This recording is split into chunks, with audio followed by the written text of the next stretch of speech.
In the good old days, it was hard for job seekers and employers to find each other. Even when they did, distance and limited technology didn't make it easy for them to communicate. Job seekers and employers needed a solution, a place where they can find one another and connect directly.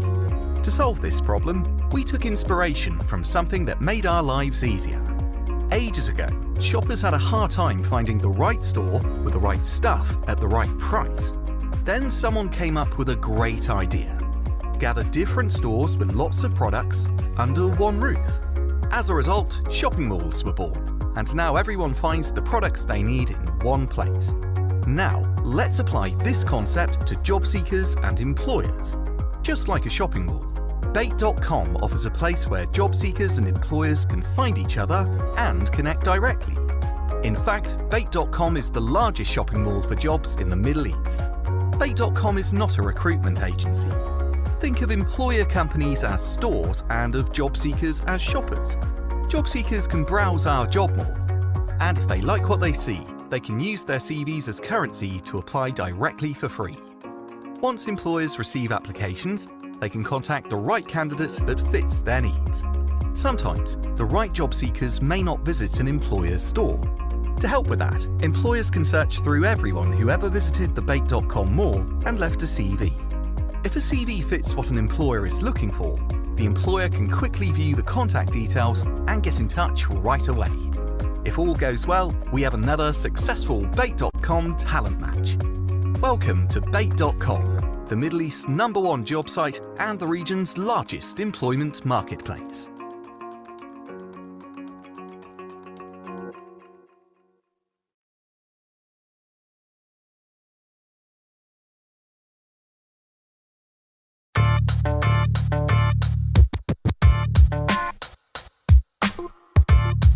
Hi everyone, my name is Eloïc Perrache, and I'm the Dean of HEC Paris. I'd like to tell you what I think makes HEC Paris such a special place to study. We offer a world of opportunities and outstanding programs in management so that you can become the best, most well-rounded version of you and have an impact on society and the world at large. At HEC Paris, we acknowledge that no two paths are the same. That's why you will have many chances to customize your degree to your chosen path, including 150 elective, 20 specialization, many double degrees all over the world, and the possibility to take a gap year depending on your course. We rank consistently among the world's best business schools, topping the tables of the Financial Times and many others. These leading rankings are some out of many testaments to the outstanding quality of the teaching, career prospects, curriculum, and lifestyle we offer here at HEC Paris. As for our academic approach, we believe that learning is strongest when both in classroom and on the ground. You will receive an exceptional education in management, run by field-leading academics who got their PhD from the world's top universities. Pushing the boundaries of knowledge, our teaching is constantly informed by our faculty world-class research. And thanks to international internship opportunities and courses created by industry practitioners, you will also have a hands-on approach to your field. This perfect theory-practice balance will be an ironclad competitive advantage when launching your career. We pride ourselves on our global mindset, with more than 40% of students finding an internship outside their home country. This is why we offer many opportunities for academic exchanges, as well as double degrees with prestigious universities such as Wharton, LSE, Yale, or Tokyo University. Our students go on to do amazing things, from management positions in big global businesses and NGOs, to startups born at the HEC incubator, or even entering academia, the political world, and public sectors. The possibilities are endless. To help you get there, you will have access to exceptional opportunities and support throughout your time at HEC. We offer many career fairs every year, personalized career coaching for every student, and a powerful global alumni network composed of 60,000 graduates and ranked among the most powerful in the world. As for life outside the classroom, in many ways, we consider this just as important as life within it. With over 110 nationalities, our students are a true melting pot of people. Our 130 clubs and societies, spanning from social and humanitarian actions to sports and other leisure activities, only add to this diversity and richness. And our beautiful campus, offering the perfect balance between the urban and rural worlds, provides many opportunities for meaningful connections and lifelong friends. HEC Paris is an exceptional springboard to a future without limits. You will have all you need to successfully embark on the next stage of your life and career, whatever it may be.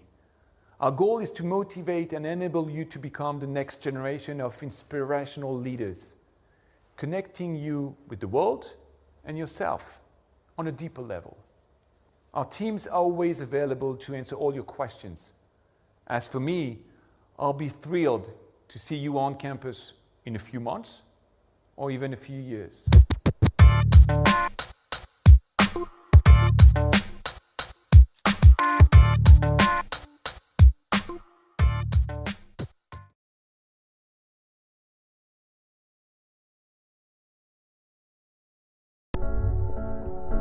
One of the greatest misunderstandings is that life is about survival of the fittest. It is not the strongest, but the one who adapts to change that survives. The only way to create real growth in these times is your capability to adapt to the current challenges. Your insights need to be precise to inform your next vital decisions. Your mission is to create stability, ensuring that the collective purpose is aligned to the everyday goal. The enterprises of tomorrow will look vastly different from today. How they do business, the people they hire, the way they work. And Entimo has designed solutions for the future of your enterprise. Drive everyday performance, engage and align goals, empower with everyday insights, and goal-oriented nudges to drive performance behavior. Drive performance by empowering your people to take ownership of their own career and skill development, personalized learning recommendations, and always have an enterprise view of skill health and talent hotspots. We offer AI-based learner engagement to create a dynamic learning experience for your employees. Entimo brings together visually stunning dashboards filled with actionable suggestions. Powered by AI and behavioral science, Entimo provides the right insights and nudges for each individual to take the right actions, resulting in behavior change that drives performance. To learn more, go to www.entimo.co.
حققت دولة قطر صيتاً دولياً فيما يخص اقتصادها واستثماراتها، ونجحت بفرض نفسها على خارطة الاستثمارات الدولية في فترة قياسية، حيث تمتلك دبلوماسية متنامية واقتصاداً قوي، بالإضافة إلى خطط متقدمة بات تأثيرها واضحاً في المنظومة الاقتصادية العالمية.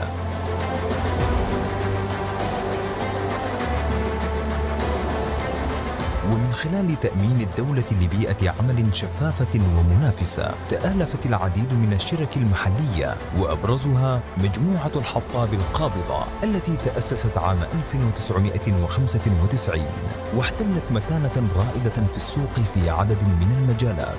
تتمحور خدمات الحطاب القابضة في 4 ركائز أساسية، وهي الهندسة، الصناعة، الخدمات العامة، والسلع الاستهلاكية. تساهم الحطاب في لعب دور مؤثر في عالم الاقتصاد والأعمال على المستوى المحلي، كما تخلق أفضل قيمة لعملائها بمزيج من التميز والابتكار في تقديم الخدمات والأنشطة المتكاملة، وبأعلى مستوى من الجودة والالتزام والمصداقية. الحطاب للتجارة والمقاولات، وهي شركة تحظى بتاريخ حافل يمتد إلى أكثر من 20 عاماً، وقد برزت الشركة كإحدى أفضل شركات المقاولات في قطر. سويت هاوس للتصميم والديكور، تعتبر من الشركات الرائدة في مجال التصميم والجودة والقيمة، حيث تقدم الشركة خدماتها إلى القطاعين السكني والتجاري، بالإضافة إلى تقديم تصاميم مخصصة تلبي الاحتياجات الفردية. شركة الحطاب للصيانة، تقدم الشركة أفضل خدمات الصيانة في قطر وأكثرها توفيراً من حيث التكلفة، كما تحظى الشركة بفريق عمل فني متاح على الدوام. الحطاب للمواد العازلة والتركيبات، تقدم الشركة حلول المواد العازلة والعزل الحراري، بالإضافة إلى أعمال الأرضيات وأعمال الطلاء بمادة الإيبوكسي. الحطاب للاستشارات الهندسية، تقدم الشركة خدمات متخصصة في مجال الاستشارات والهندسة إلى مجموعة كبيرة ومتنوعة من الاستخدامات في مجالات المعمار والهندسة والأعمال اللوجستية والإنشاءات. شركة الكعبي للخرسانة الجاهزة، تملك الشركة وسائل تكنولوجية متقدمة تمكنها من إنتاج خرسانة فائقة المتانة. الحطاب للسيراميك، وهي أحد أكبر الشرك الرائدة في مجال استيراد السيراميك والبورسلين وتوريدها في قطر. مصنع الحطاب للرخام، تمتلك الشركة مصنعاً للرخام تنتج من خلاله أسطح الرخام والكوارتز الطبيعية والمضغوطة والمصقولة. شركة الحطاب لمواد البناء، نقدم لعملائنا أجود وأرقى أنواع الأخشاب والأنابيب ومواد البناء من أجل بناء منازل عصرية، والتي يتم توريدها من أكبر الشركات العالمية. شركة الحطاب للخدمات الأمنية، تقدم خدمات وحلول أمنية كاملة إلى المؤسسات الحكومية والقطاع الخاص، ويعمل لدى الشركة فريق عمل على مستوى عال من التدريب. شركة تاتش للتنظيفات والضيافة والتجارة، تعتبر من إحدى الشركات الرائدة في تقديم خدمات النظافة والضيافة في دولة قطر، وتخدم الشركة عملائها على الصعيد الحكومي والسكني على حد سواء. الحطاب للعقارات، تقدم الحطاب للعقارات شتى فرص العقارات سواء على المستوى السكني أو التجاري، كما تساعد عملاؤها على الاستثمار في مجال العقارات. نيكست فيرز للمعارض والمؤتمرات، تقدم الشركة حلولاً جاهزة كاملة الخدمات إلى أصحاب المعارض الطامحين للاستفادة من فرص السوق الهائلة الموجودة في قطر. الحطاب للاستثمار، تضم الشركة حافظة أعمال تضم المشاريع الإعمارية والاستثمارات العقارية المدرة للدخل. الحطاب للمواد الغذائية، تقوم الشركة بتوزيع السلع الاستهلاكية والمنتجات ذات الجودة العالية، والتي تنفرد الشركة حصرياً بتقديمها. تحرص مجموعة الحطاب على تدشين برامج التحسين والتطوير المستمرة، بما يضمن التعامل مع مشاريع العملاء على النحو الأمثل، بالإضافة إلى التقييم الدوري لجودة منتجاتها ومشروعاتها وفقاً لاحتياجات العملاء والمنتجات الأخرى المطروحة في الأسواق. وضمان الالتزام التام بالمعايير ومواصفات المنتجات، واستمرار تحسين إدارة الجودة في عملياتها من خلال وضع ومراجعة الغايات والأهداف القابلة للقياس.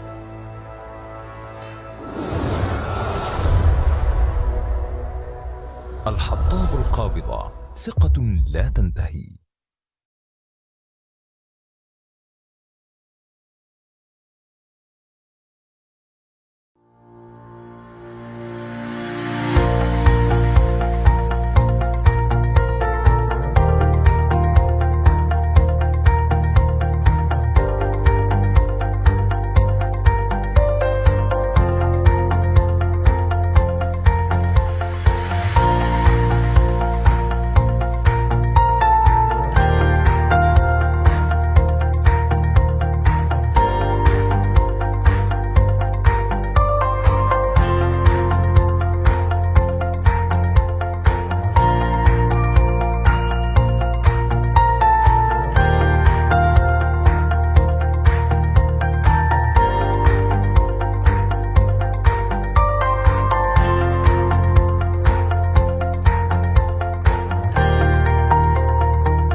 In the good old days, it was hard for job seekers and employers to find each other.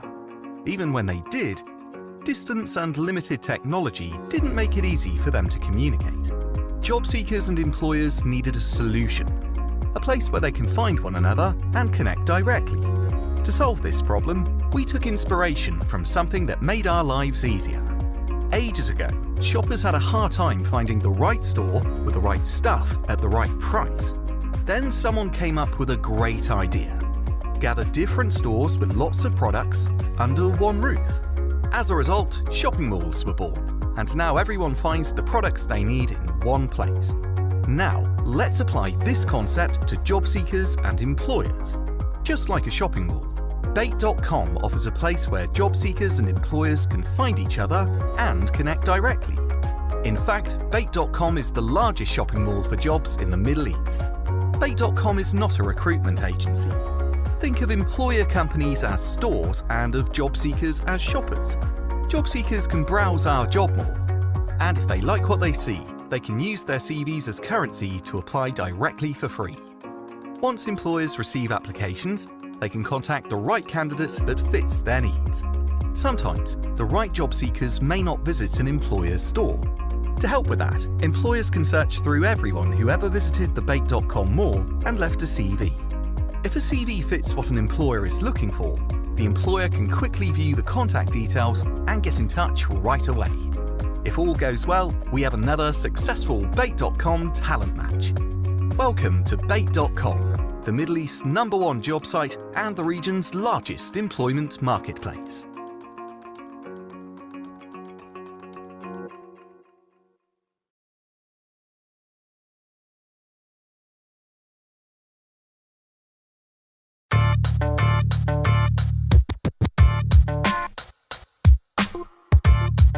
Hi everyone, my name is Reshaped, and I'm the Dean of HEC Paris. I'd like to tell you what I think makes HEC Paris such a special place to study. We offer a world of opportunities and outstanding programs in management so that you can become the best, most well-rounded version of you and have an impact on society and the world at large. At HEC Paris, we acknowledge that no two paths are the same. That's why you will have many chances to customize your degree to your chosen path, including 150 elective, 20 specialization, many double degrees all over the world, and the possibility to take a gap year depending on your course. We rank consistently among the world's best business schools, topping the tables of the Financial Times and many others. These leading rankings are some out of many testaments to the outstanding quality of the teaching, career prospects, curriculum, and lifestyle we offer here at HEC Paris. As for our academic approach, we believe that learning is strongest when both in classroom and on the ground. You will receive an exceptional education in management, run by field-leading academics who got their PhD from the world's top universities. Pushing the boundaries of knowledge, our teaching is constantly informed by our faculty world-class research. And thanks to international internship opportunities and courses created by industry practitioners, you will also have a hands-on approach to your field. This perfect theory-practice balance will be an ironclad competitive advantage when launching your career. We pride ourselves on our global mindset, with more than 40% of students finding an internship outside their home country.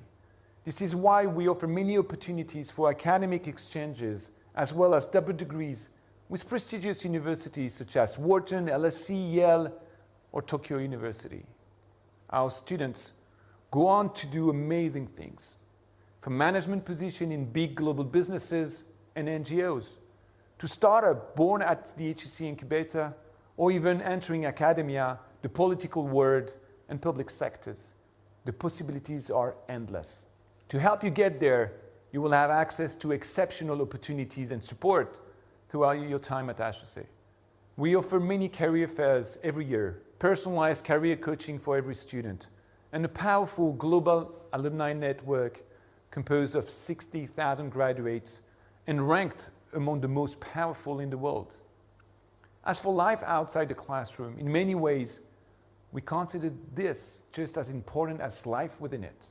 With over 110 nationalities, our students are a true melting pot of people.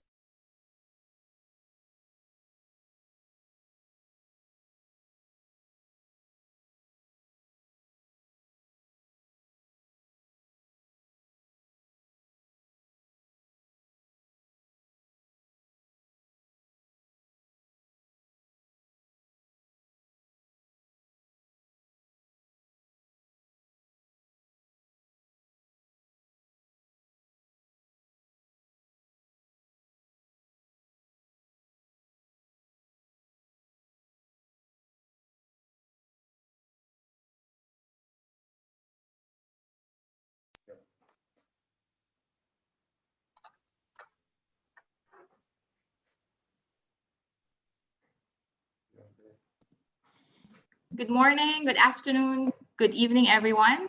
My name is Nikki Prado, and I'm from the organizing committee representing Next Fairs for conferences and exhibitions. I'd like to start first by thanking you all for joining us today in different parts of the world.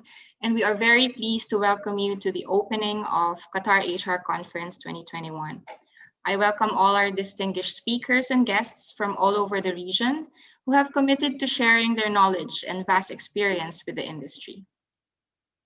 As the exhibitions and conferences are headed towards the virtual world due to the current global pandemic, we are proud to have taken this initiative at Next Fairs to lead the recovery of the Qatari economy from the effects of the pandemic.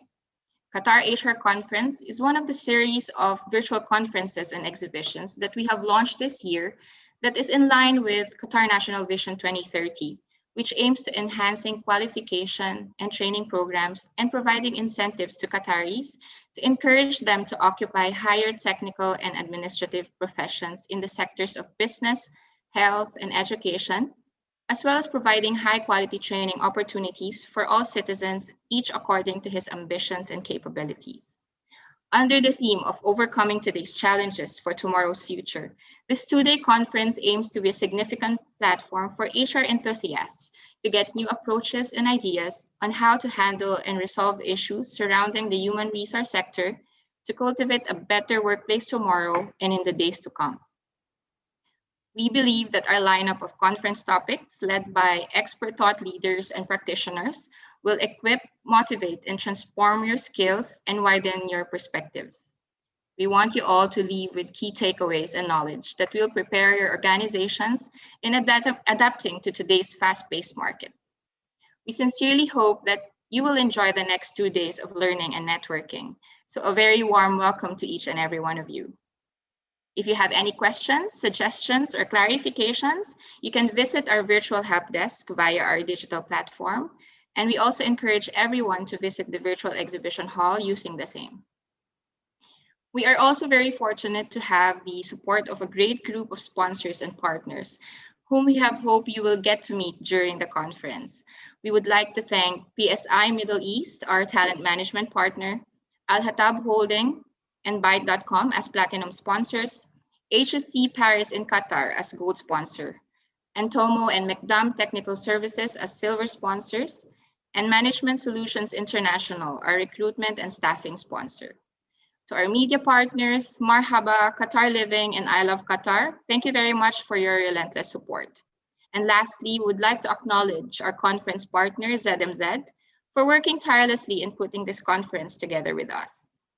Thank you very much for listening, and let us welcome our conference chairperson, Dr. Steve Galini, Operations Director for the Middle East and North Africa region of Management Solutions International. Have a great day, everyone. Yes, good morning, and thank you so much, Nikki. I'm trying to turn on my cam here, but I think it's IT's, okay, thank you so much. Start my video. Yes, hello and welcome everyone. Thank you so much all. Look forward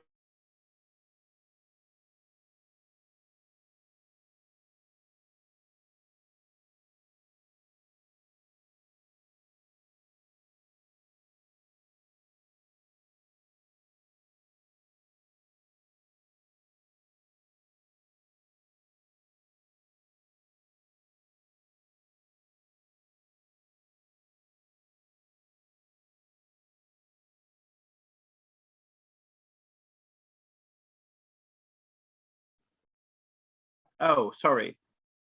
Yes, hello, good morning again. I'm terribly sorry. There was a mistake within my microphone. Okay, I'll repeat. Welcome, everyone. Thank you for sharing and being here. Thank you so much, Nikki. And let me reintroduce myself again. I'm Steve Galini. I've been in Management Solution International for many years, US branch. I'm visiting our branches across the globe in a row to meet major clients from ministries and big companies. I'm specialized in recruiting and outsourcing.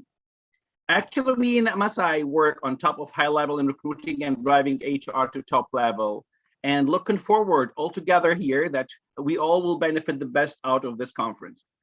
Good morning, Kate. Hello. We are welcoming Miss Kate Barker, HR futurist, speaker, and executive coach. Good morning, Kate. Hello. Good morning. How are you? Yes, I'm doing great. Thank you. You look amazing. Nothing like a bright color to start the day. Okay, Kate, it's your microphone now. Please go on. Most welcome. Have a great day and good luck. Fantastic. Thank you.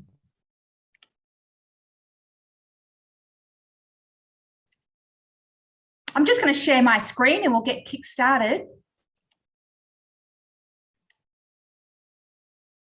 Wonderful.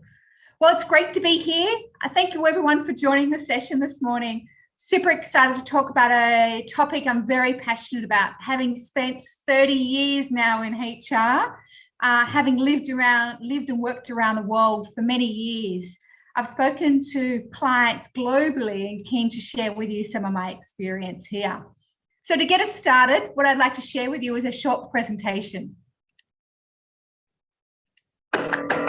COVID-19 has changed the world of work as we know it. More than 40% of us plan to change the way we travel, shop, entertain, and spend time with our families. A real global shift in the new normal. With the rapid evolution of machines and technology, we will reimagine how work gets done to create 133 million new roles at a time when employees expect more purpose-driven work. A common theme is emerging among those who appear to be thriving where others are simply surviving. Their response is anchored in their purpose, their organizational values, and how their leaders live these values, even in times of crisis, creating a culture that puts humans at the center. So how can you upskill and unleash the potential of your employees with a restrictive and outdated model? By moving away from fixed roles and skills to an adaptive model that continuously evolves skill sets, mindsets, teams, and organizations, transforming human resources into strategic champions. By bringing your culture to life through your people and purpose in an environment that supports their best work. Inspiring innovation, unlocking greater value, and unleashing human power. Bringing the future of work into the now, preparing your workforce for what's next and beyond. Learn how you can empower your people transformation. So there's no better time than now to be in HR. How do we empower our organization to go through in this new digital era and what we're faced?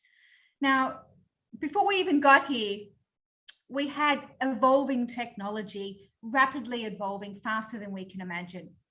In fact, in the middle of the pandemic, globally, we were rolling out 5G, this is now empowering incredible amounts of data where it's connecting all things and everything all at once. We have a socially connected world, and I've heard from a few of you this morning already connecting with me on LinkedIn, which was lovely to hear.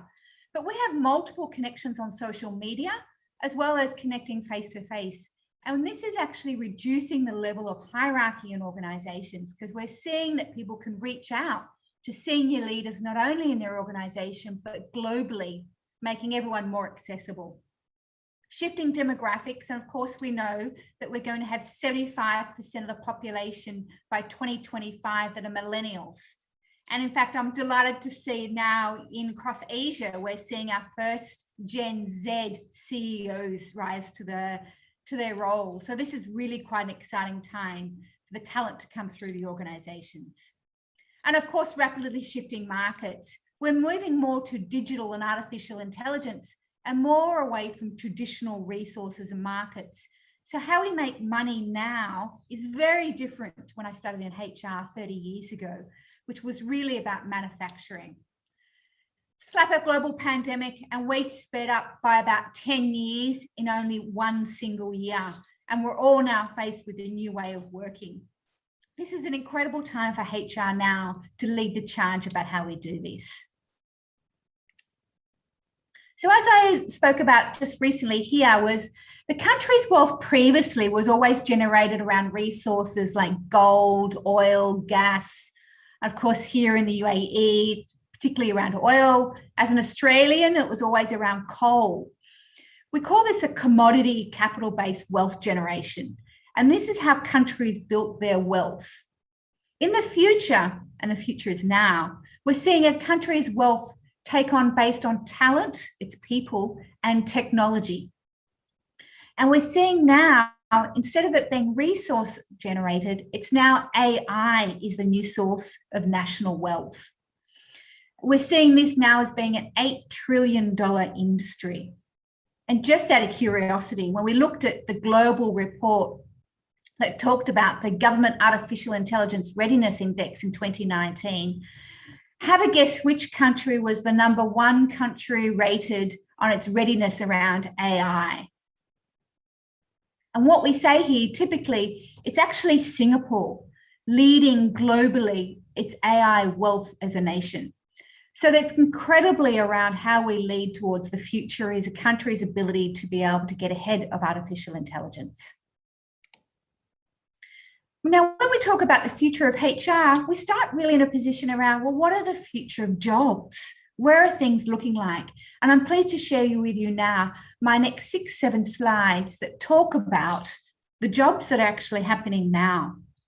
In Japan, what we're seeing is AI in our healthcare system already, where we're seeing while patients are on the table in an operation, surgeons can actually order an MRI or operate on a 3D digital image of that organ or that body part while the patient's on the table. Now, this is incredible if we think about what this means for healthcare generally. And of course, we know what we're going to be moving to is that contact lenses. So when we simply blink, we will translate languages. It'll always give us those all important names of those people that we often forget around names. It'll inform you of when your next meeting is, or in download your next email or any information that you need to know. So we're going to be moving to contact lenses very, very soon. And of course, what we saw last year was in 2019, we saw Julia White from Microsoft launch in Las Vegas the first mixed reality hologram powered by artificial intelligence. And this was a hologram of herself presenting a presentation in multiple different languages. So we're soon moving to not only virtual meetings, but virtual meetings of holograms of ourselves. And of course, mobile phones with artificial intelligence will have screens of any keyboard. So when you open up your handset, you'll be able to flick open and the screen will be as large as you need it to be. Until there are no physical screens or keyboards at all.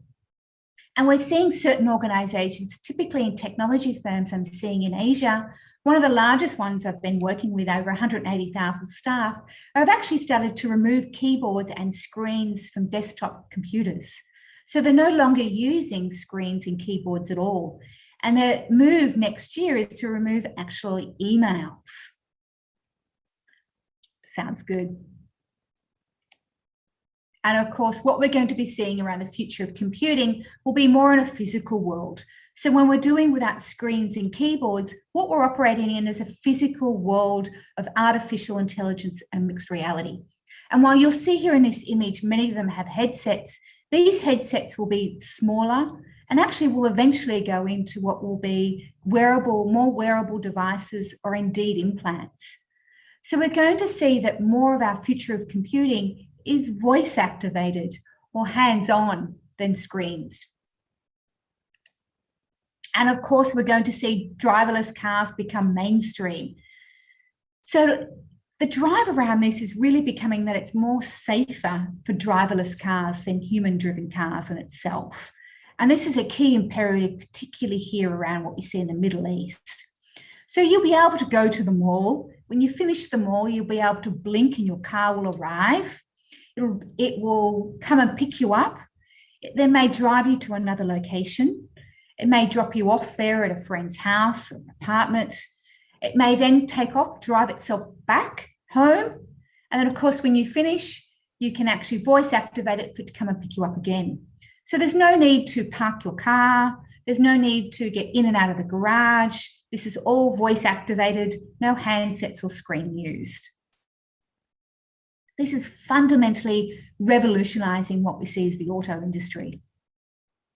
And of course, space tourism, which is just phenomenal to think that here in my lifetime, we're going to be going into space tourism as a reality. So by 2030, it is represented to be a huge market globally. And we're going to see private tourism missions go to Mars. In fact, interesting enough, just in August this year, what we're going to be seeing is a buggy race on Mars.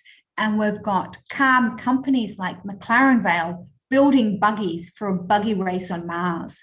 And this is an example about how they're showing to look to colonize Mars in the future. And interesting, while we've got the internet and we couldn't live without it anymore, what we're seeing now in the future is BrainNet. BrainNet now becomes where we can send memories and feelings and sensations to people without actually even speaking. So when we watch movies or entertainment, theatre, we can actually convey feelings and emotions without actually ever speaking. This is called BrainNet, and it's been evolved by one of the key leading futurists and scientists in this field. Phenomenal. These will be chips inserted into our brains, and they do exist now. There's some work still to be done, where this is the new level of actually how we connect and communicate. So what does this mean for human resources? This is now the jobs that are occurring now. So how does human resources now plan and prepare for what is this future?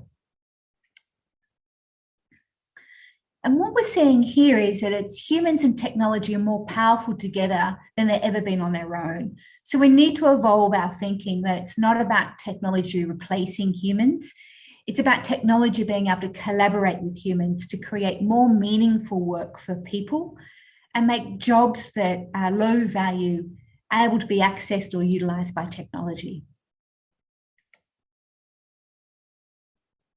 So the first area I would give to advice to HR going into this is that there is currently a skills mismatch.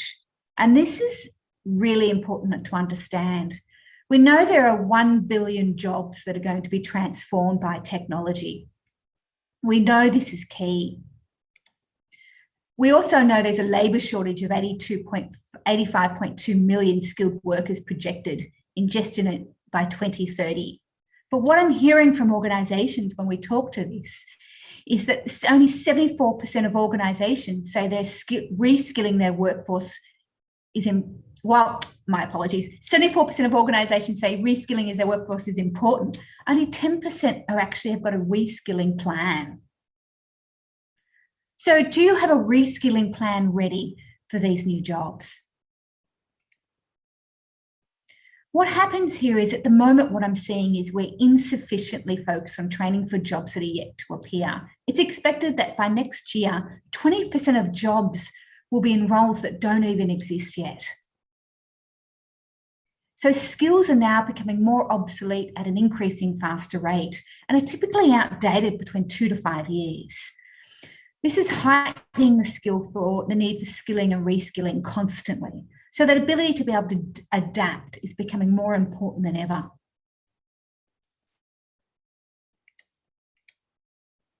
And when we talk about skills, this is no longer around foundational skills of reading or writing, or even important competency skills. We talk about critical thinking and problem solving, and of course, communication and collaboration.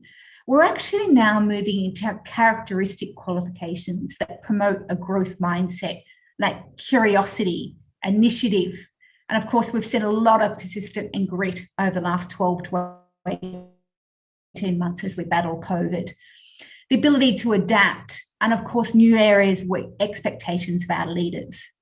So these qualities now are qualities that we're looking for that will be able to adapt to any skill that comes, because a lot of today and tomorrow's problems we don't know, and we can only tackle it with a growth mindset with these characteristics, knowing I can learn and find out the answers to tomorrow's problems.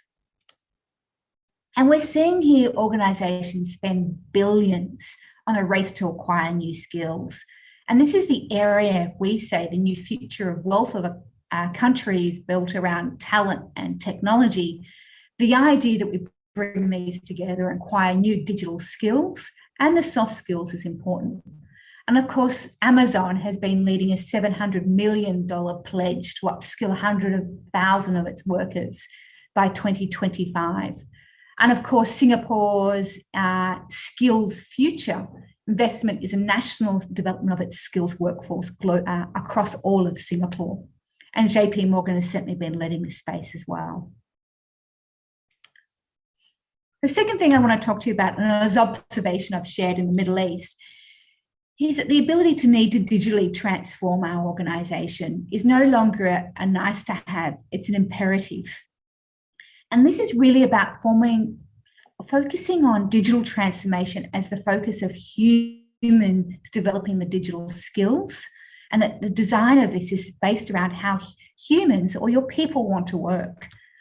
What I'm typically seeing in the Middle East is we get started on digital transformation, but we don't typically digitally transform our end-to-end of our HR function, or then what will typically become finance, procurement, and IT, all of services.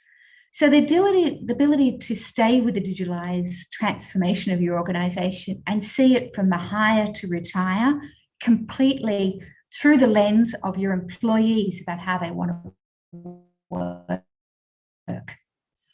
And why I say this is really important is we're seeing organizations, and typically employees, having more access to greater technology that they use at home than they actually do in their workplace. So keeping abreast of that technology is key. Now, part of that race to that skills, we're certainly seeing companies like Apple, DHL, and Microsoft transform their organizations around digital. Back in 2019, how they were able to gain HR team was able to gain a greater credibility with the business because they align themselves closer to their customer. Third area I want to share with you here is about leadership. And it's been thrown into the spotlight because of COVID. And while it's been a topic of keen interest for many years, we're seeing now our expectations around our leaders evolve beyond what we'd ever expected before.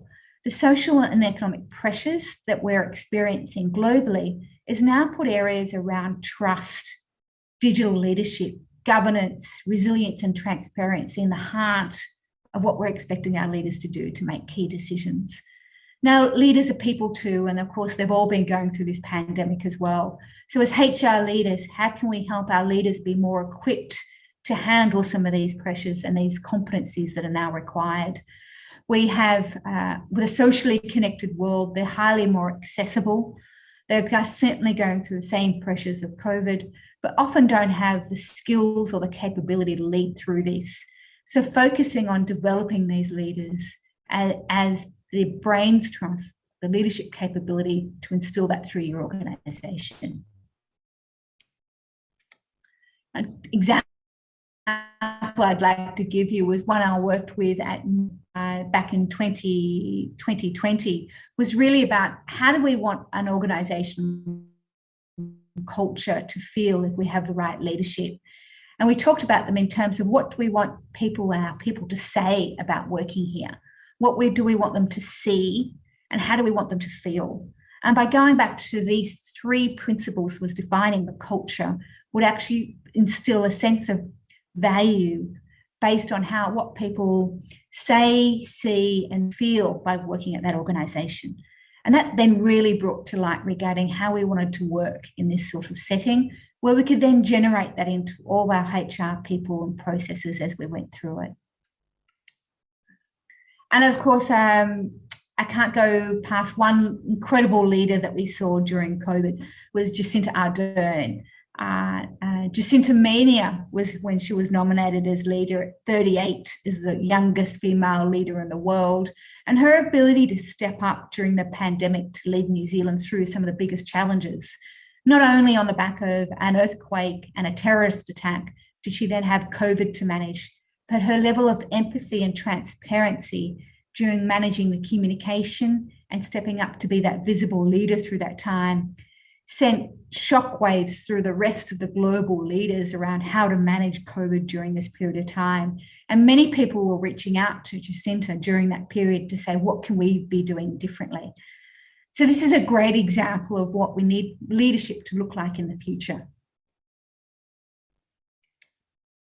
So 2021 is the year to build back better for a sustainable, resilient recovery after COVID-19. This is no longer about us getting back to where we were, and it's no longer actually about coupling together where we are at the moment and building some practices. I really encourage you and challenge you to really step to the next level to go, how can we redefine what HR needs to look at and completely shift our focus around what are we designing HR as a strategy for the next 2 to 3 years that can be compelling to win over our competition. Thank you very much, and I welcome any questions. Kate, that was great. Thank you so much. I'm just trying to get my cam on, if all right. Yes, Kate, thank you so much. It was really great. Thanks a lot. Audience can ask questions using the Ask Question feature in your platform. I'm pretty sure that Kate already covered all my questions, but I will just highlight them, please, again. So do you think, Kate, kindly, do you think HR will become the new IT post-pandemic with greater reliance on automation and digital technology? Yeah, we certainly are seeing HR leaders wanting to own their IT investment in their organisation. And where we saw 10 years ago that IT budgets were centralised around IT teams for on-premise technology, moving to the cloud means it's less cost-effective to implement the technology we're talking about. And we're putting technology back into the hands of those people that can design it for their customers. And in HR, in this sense, their customers is their employee and their business leaders. So certainly we're going to see those leaders that are succeeding in this space having those IT skills, language, technology in their toolkit to be able to help implement the digital transformation, which is ongoing. We never finish a digital transformation. Digital transformation is always going to be ongoing as technology grows and develops with us. Thank you so much. Thanks a lot. And what organizations should do to support and provide a consistent employee experience of remote employees? Yeah, really what I'd say is, and I wanted to say a big call out here. I was talking to Dan Price, and Dan Price leads Gravity Payments in Seattle. And he went to his employees and asked them, what would you like to do? 9% of them said, I want to continue to work from the office. 31% of them said, I want to work in a hybrid. And 60% said, I want to work from home full time. His reply to his employees across his organization was, fine, do what you like. Now, this puts our employees empowered at the center of their work experience. Sure. So what HR can do now at this stage is that listen to their staff about what they need the most. None of us are the same. We all have different needs and expectations, different commitments, different life circumstances. Sure. So find out what are the top 5 or 6 different, we call them personas, types of profiles of your people, and then start to cater to what those needs are. We're seeing certainly organizations in the US provide $1,000 US for people to set up home offices. We're seeing people provide, instead of bonus payments, perhaps they're getting opportunities to get new technology or equipment instilled. So reach out now. This is the opportunity to listen intently and start to create some processes, some models around how frameworks, how you want to actually implement this for your staff. And it's never set in stone. So this is maybe something you come back and revise every 6 or 12 months as circumstances change. Yes. That was great. Thank you, dear. Okay, what is the future role of HR in this hybrid environment? Look, it's never been more important than it is now. And I said it's an exciting time for anyone working in HR. We've been fighting for the seat at the table and we've finally got it. Now we get to use our voice. And we've seen leaders globally and board reach out to HR for advice and counsel about how we do this. So now this is the opportunity. We use our knowledge and experience. My advice would be is make sure you're abreast of the latest changes around technology and what it can do for your organisation. HR will often play the role on this of the mainstay to push and progress the organisation to where it needs to go. Focus on your culture and your values of the organisation and make sure that is implemented organisational wide, and that you have the robustness around your leadership to demonstrate that ongoing. As we move to a more hybrid work environment, your leaders need greater support in being able to get that message around your organisational culture out to your workforce. And finally, I'd say take the rest when you need it. If anything, like all of us, we've all Absolutely had a really tough time. So take the opportunity to rest, relax, recharge, because you're only as good as the energy you bring. And that's important for anyone, particularly we know as HR has really been doing it well. Kate, thank you so much. I truly appreciate all your support today. And actually, I do have more questions, but we have to move to Amanda. So thank you so much, Kate, and have a great day. Thank you for coming. Thank you. Thank you so much. Bye-bye. Thanks a lot. Hello, everyone again. Please, I'd like to welcome our moderator, Amanda White, Vice President, PSI Middle East. Welcome, Amanda. Hello. Good morning. Good morning, Steve. How are you? Yeah, I'm doing great. Thanks a lot. How are you? I think I'm good, thank you very much. Your camera's off. Apparently, my host has stopped it. Okay, yeah, same what happened with me. So hopefully they'll open it for you. Oh, yes, very you good. look shining today. Hello, hello, dear. Okay, thank you very much. Yes. Thank you very much indeed, Steve. Thank you. You're most welcome. And thank you, Kate. I'm going to spend now the next 60 minutes moderating a panel here today on the future of the workplace, the trends, the opportunities, and the challenges. COVID-19, as we know, has had huge changes to the workplace. Economic contraction across a number of our industry sectors, accelerated adoption of technology. Here we are today, obviously at the conference online, and of course, remote working. And in fact, the pace of technology, as Kate just referenced, it's unlikely now to slow down. It's expected to accelerate and cause further disruption in terms of transforming tasks, jobs, and skills. 43% of businesses surveyed indicated they're likely to reduce their workforce due to technology. And on average, companies estimate that about 40% of workers will require formal reskilling. 44% in the World Economic Forum report said that they anticipate moving their workforce to operating remotely. And to address some of these concerns, of course, we are all today talking about how can we really help with productivity and well-being of our employees.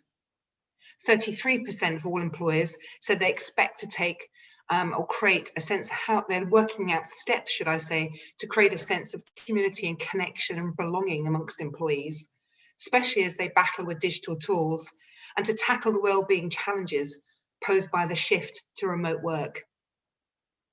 And of course, as we know, certainly from the World Economic Forum again, that the public sector obviously globally will need to take more and more bigger role, if you will, in providing a stronger safety net for displaced workers and to act decisively to tackle long-term improvements to the education and training systems that we have in place. So against this backdrop, I'm really excited to be able to introduce you to 4 panelists today, all of which will bring their own area of expertise and perspective to this discussion. We've asked each speaker to provide their insights for 5 minutes each, and I'll do a short Q&A at the end of each speaker slot, so please do send in all your questions. And then at the end of the 4 sessions, we'll open up to a larger debate to more general questions. So who am I joined by today? I'm joined by Sinan, who is the Regional Sales and Operations Director for Bait.com, the leading and award-winning job site here in the Middle East and North Africa. And Sinan has been instrumental in the site's development over the past 11 years. So I'm really excited to hear his views on what's happening here in the market here in Qatar, and also to understand the broader GCC and of course more globally, what are the trends? Secondly, we're going to be joined by Alejandro Venegri, who's Vice President, HR Middle East and Africa for Asion, a Fortune 500 technical consultancy company.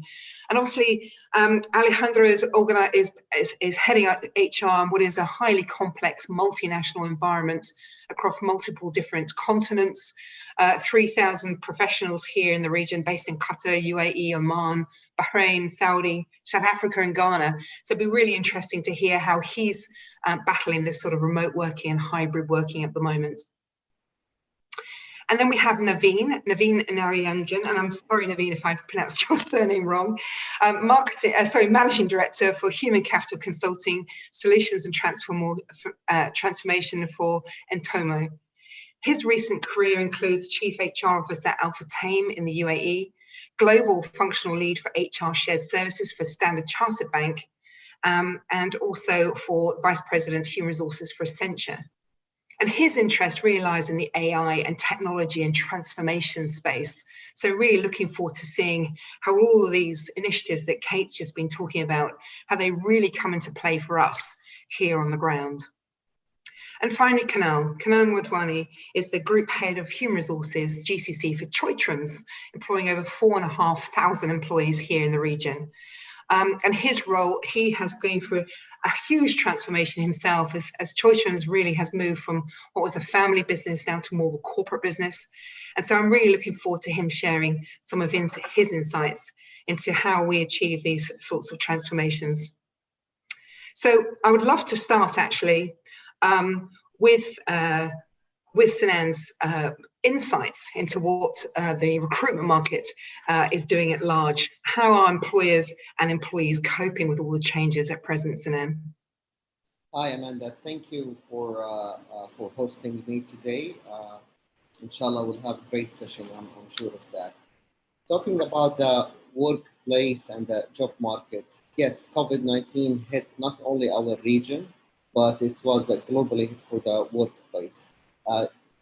Happily, our region recovered faster than other countries. If I want to speak about Qatar in particular, Qatar did not stop. We did not have a complete lockdown compared to many other countries worldwide. Construction, especially construction sector or industry, was running all the time. Now, we conduct surveys every year, or actually few times a year. And if you want to compare the surveys we conduct between 2021 and let's say look at 2019, there is a shift in the marketplace in some industries in terms of skills, in terms of expectations from fresh graduate, in terms of industries. So if I want to talk about skills, I can see that computer skills was at the first place, and still in the first place at the highest demanded skills from job seekers, but the percentage increased. Now, more than 65% of employers believe that it's essential that people have deep computer skills in order to be hired. So a huge shift happened to other skills as well. Teamwork and interpersonal skills moved to second place compared to between 2019 and 2021, and it increased by 10% on the demand of the interpersonal and team skills. In terms of industries, whether it's in Qatar or the region, or I believe worldwide, I don't have the statistics worldwide, but I will speak about the Qatar and the region. Healthcare and medical industries in 2019 was in the 9th place as the targeted industry. Nowadays, it becomes the 3rd as a targeted industry. So there is a shift in targeted industries as well. IT, e-commerce as well been a major player for the past year and a half in the COVID-19 area. era. So that's been targeted as well for many job seekers. In general, Amanda, if you want to talk about the improvement of the job market, Qatar gradually is picking up, and employers feel that the market will hire more and more people in the next 3, 6, and 12 months. So it's a recovering market by big percentage, to be precise, and it depends now on where I will go. Some industries been hit more than others. Retail is recovery, but not as good as other industries such as we said, IT, e-commerce, or healthcare or construction. Hospitality is recovering in a bit faster pace than retail. So it depends on the market and the market on the industries we're looking at. But all signs seems to be positive in Qatar. It's the matter of how do I look at the market, where I will target my effort, what kind of skills I need to pick up, what kind of certification, education, or knowledge I need to gain in order to go up with the new trends of the market. Yeah, very interesting. And I think as we were talking earlier, you were talking about this magic button now, which is, will I be working remotely or will I be working in person? Which I was intrigued that we have this now. We do. At Bait.com, we've been leading the market for 21 years, and we are the longest run e-commerce in the whole region. We have to go up with the market demands and market needs.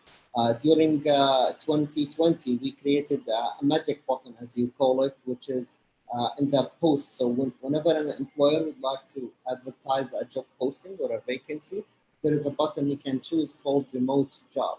And this was creating based on the high demand of having remote employees or remote talents working with us or for us. So this is something that has been changed during the last year, and it's been high demand in that. And I guess we're going to talk about remote jobs in the next few minutes. But yes, remote jobs, technology, been a major player in the market, major demand in the market. Yeah, absolutely. And I guess we are seeing as well that it's not just people working remotely from home, but presumably working from anywhere. Are we seeing now this trend of people being able to work from different countries, even whether that's Spain or Australia or in America? Can you see that from your clients at Bait, Sinan? I do. If I want to talk about our own personal experience, we have people now working with us from North America all the way to Australia. And a lot of people been shifting.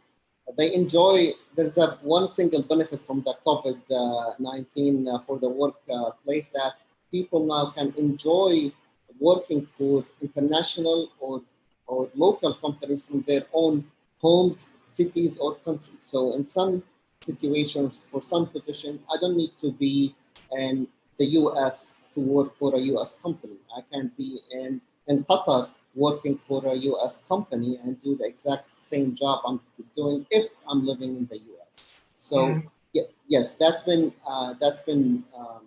progressing, and I believe it will increase more and more by the time. Thank you. And I've just got a question coming through now to say, are we seeing that job uptick not only in Qatar, but amongst the other GCC and wider Middle East, or are we just seeing it locally here in Qatar? It's optimistic across the GCC region, but it varies between country to another country and from industry to another industry.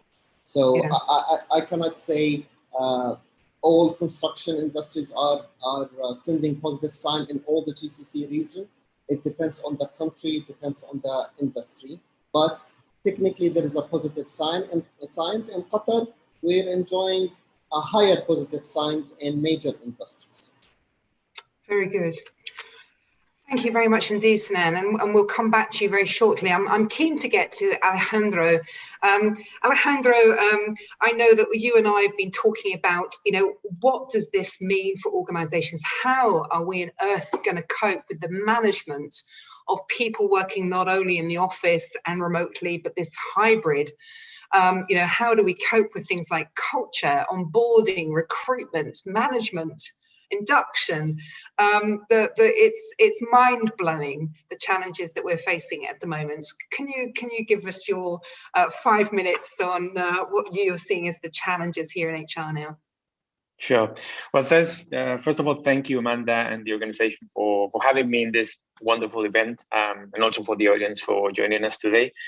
I would like to start by acknowledging that every company has a different type of needs. Every industry, market, company culture is different. One size does not fit all. And some things that we will be discussing today could not resonate to everyone in the audience, and that's fine. That's not necessarily bad. However, that drove the way I have approached this little get-together.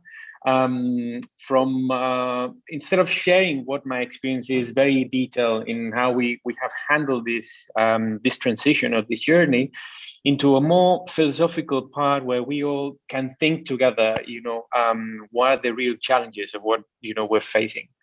So I would start by questioning, where do we stand? I think it's very important to bear in mind that flexible working from home is no longer a bug. In the past it used to be, now is a requirement, and that it's a huge mindset a flip of mindset for employees and companies. So I see current work arrangements move between continuous, between full remote and full presential. I think flexible working patterns that mix both are probably the trend moving forward. And for many organizations, I think we're seeing that happening. But that requires a transformation of a couple of things, several things actually. First of all, the workplace itself, it needs to move to a hybrid environment. A traditional physical workplace, will remain there, but there's also a new virtual environment that goes beyond the traditional concept that we have about digital transformation, right? So unlike the traditional setup where workers or virtual work were restricted to a handful of activities like, communications, emails, calls, I think now we need to focus on a virtual environment that allow employees to actually perform the whole activity virtually and not only part of it. And that's a big mind shift. This means that in one hand, offices are no longer the single entry point for employees to develop their professional career and the purpose of their works. Hence, we should move from that multi-purpose space into to something different. I think some activities traditionally were done in the office and will be drastically reduced or sometimes completely eliminated.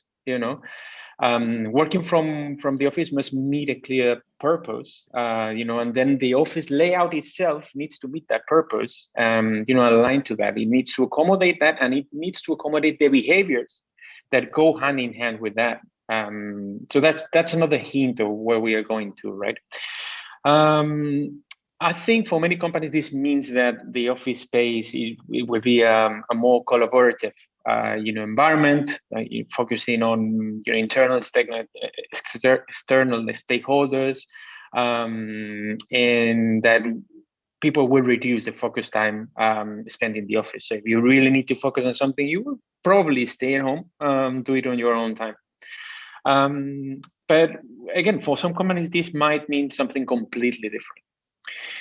In my personal opinion, I think the traditional cubicles, that I used to see in the office are long gone. And, even thinking about those big edgy companies like Google, Facebook, etc., that used to have their offices oriented to keep the people in their office, spend time so you could take a nap in the office. Yeah, that sounds alien to most of us, but, that was the case. People really lived in the office.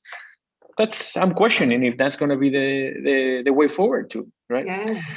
I think moving to the virtual space that I meant, I think Naveen is going to talk, about that. To me, I think the reflection is that COVID has made for digital transformation in 3 months when the lockdown happened, more than 5 years of many companies and governments pushing, for that to happen. However, and I think despite that we are now familiar with Zoom, with Teams, with Skype and all that new fashion terminology and tools, I think we have a long way to adapt ourselves to that true virtual workplace. I think, as I mentioned earlier, a more professional setups. Like I was talking to someone in the office the other day, and we were talking like probably, when we present to clients moving forward, we will need a setup like, on TV, where you have a wall behind you and you can just walk around and so on. It's not only this space, we want to really make an impact, right? So that's a professional and investment that I think that will be required to complete that employee experience. So the question is, how ready are companies for this shift, right? I think we all understand that there are good positive collaterals, to this new arrangement. For individuals, for example, the work-life balance probably is the most notorious. From a safety point of view, you reduce the commuting time, and the chances that you have an accident, and all, thinking beyond the pandemic, because I think this is here to stay. It's also positive. It can also reduce the personal cost of going to the office, no longer spending transport every day or even, fancy suits. So there are some good things for employees.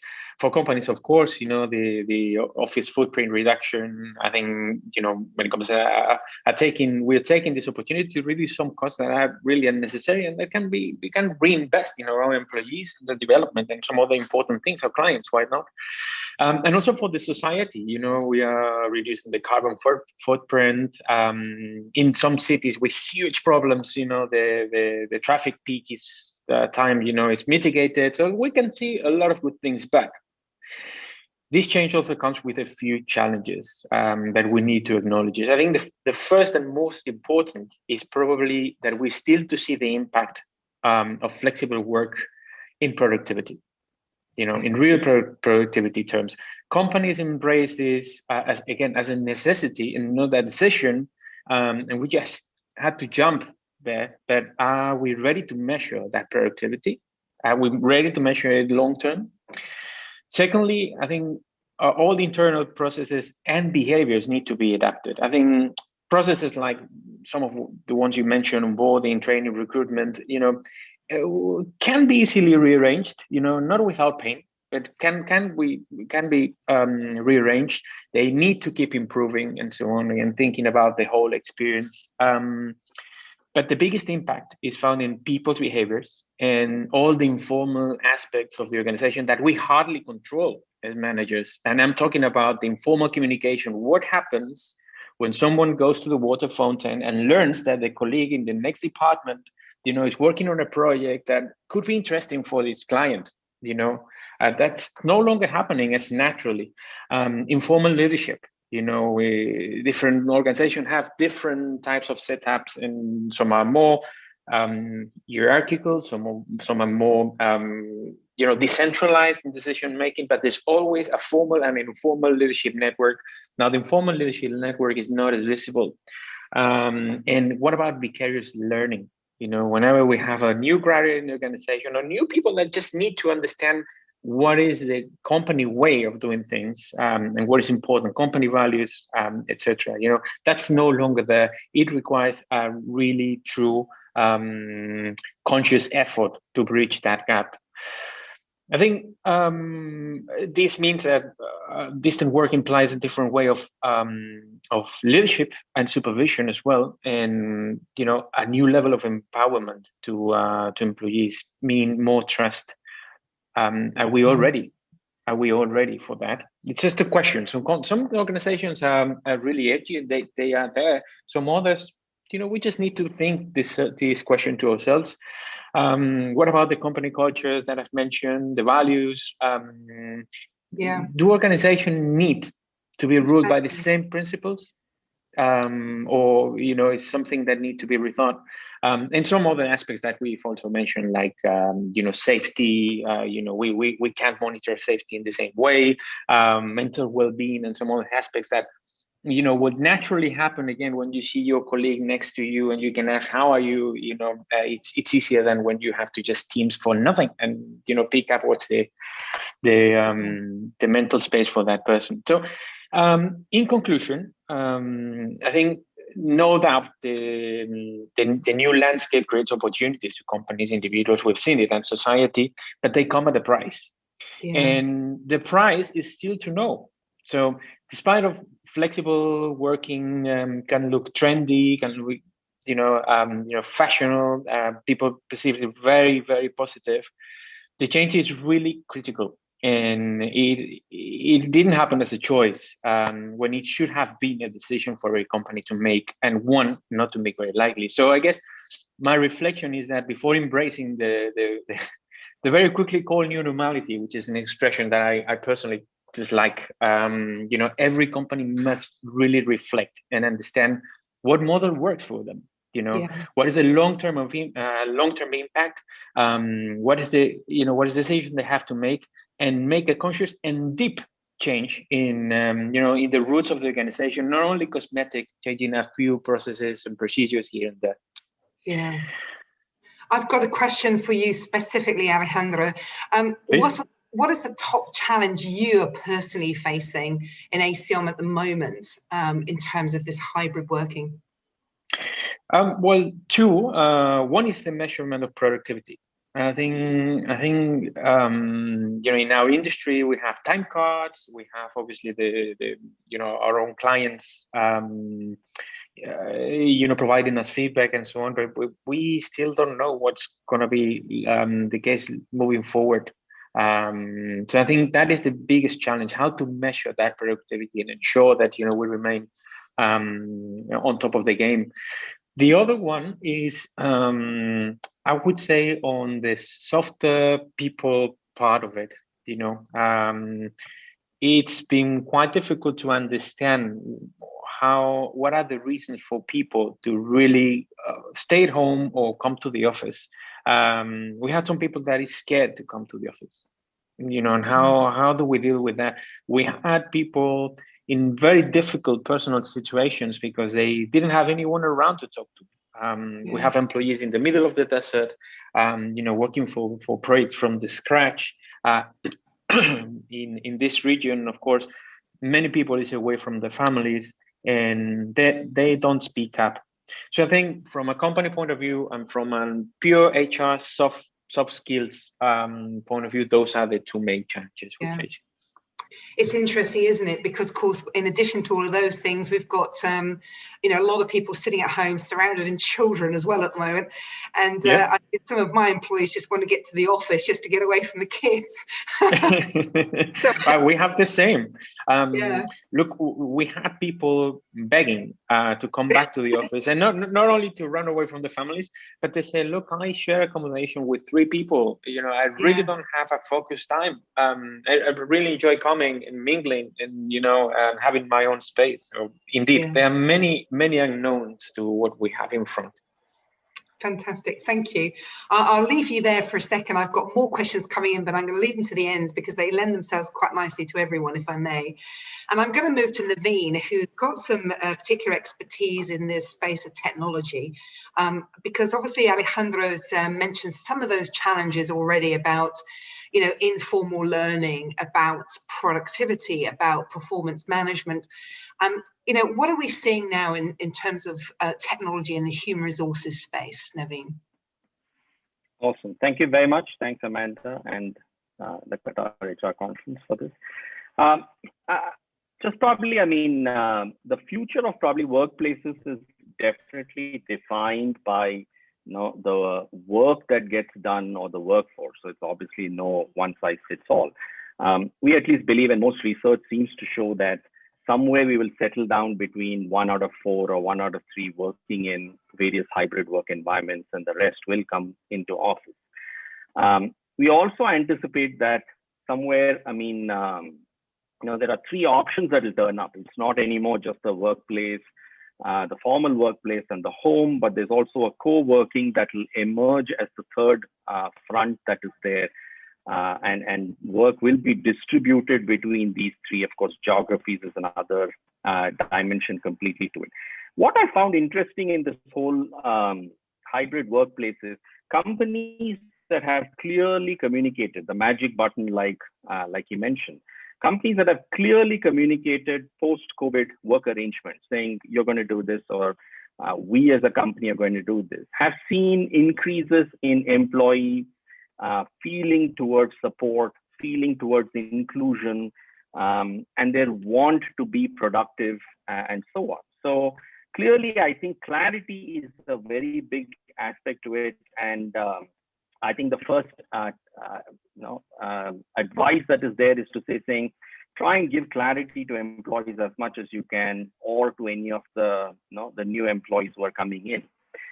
What we saw in the technology side of it is a decade's worth of what would have happened on online learning and adult learning and whatever we want to call it, happened in 1 year. I mean, the magic number that I remember is 677% increase in online in general, right? Which is just broadly adult learning. Suddenly we all learned micro learning, simulations, gamification, virtual coaching, and things like that, right? Things that probably people abhor to say, saying, how can you coach somebody without actually meeting the person face to face?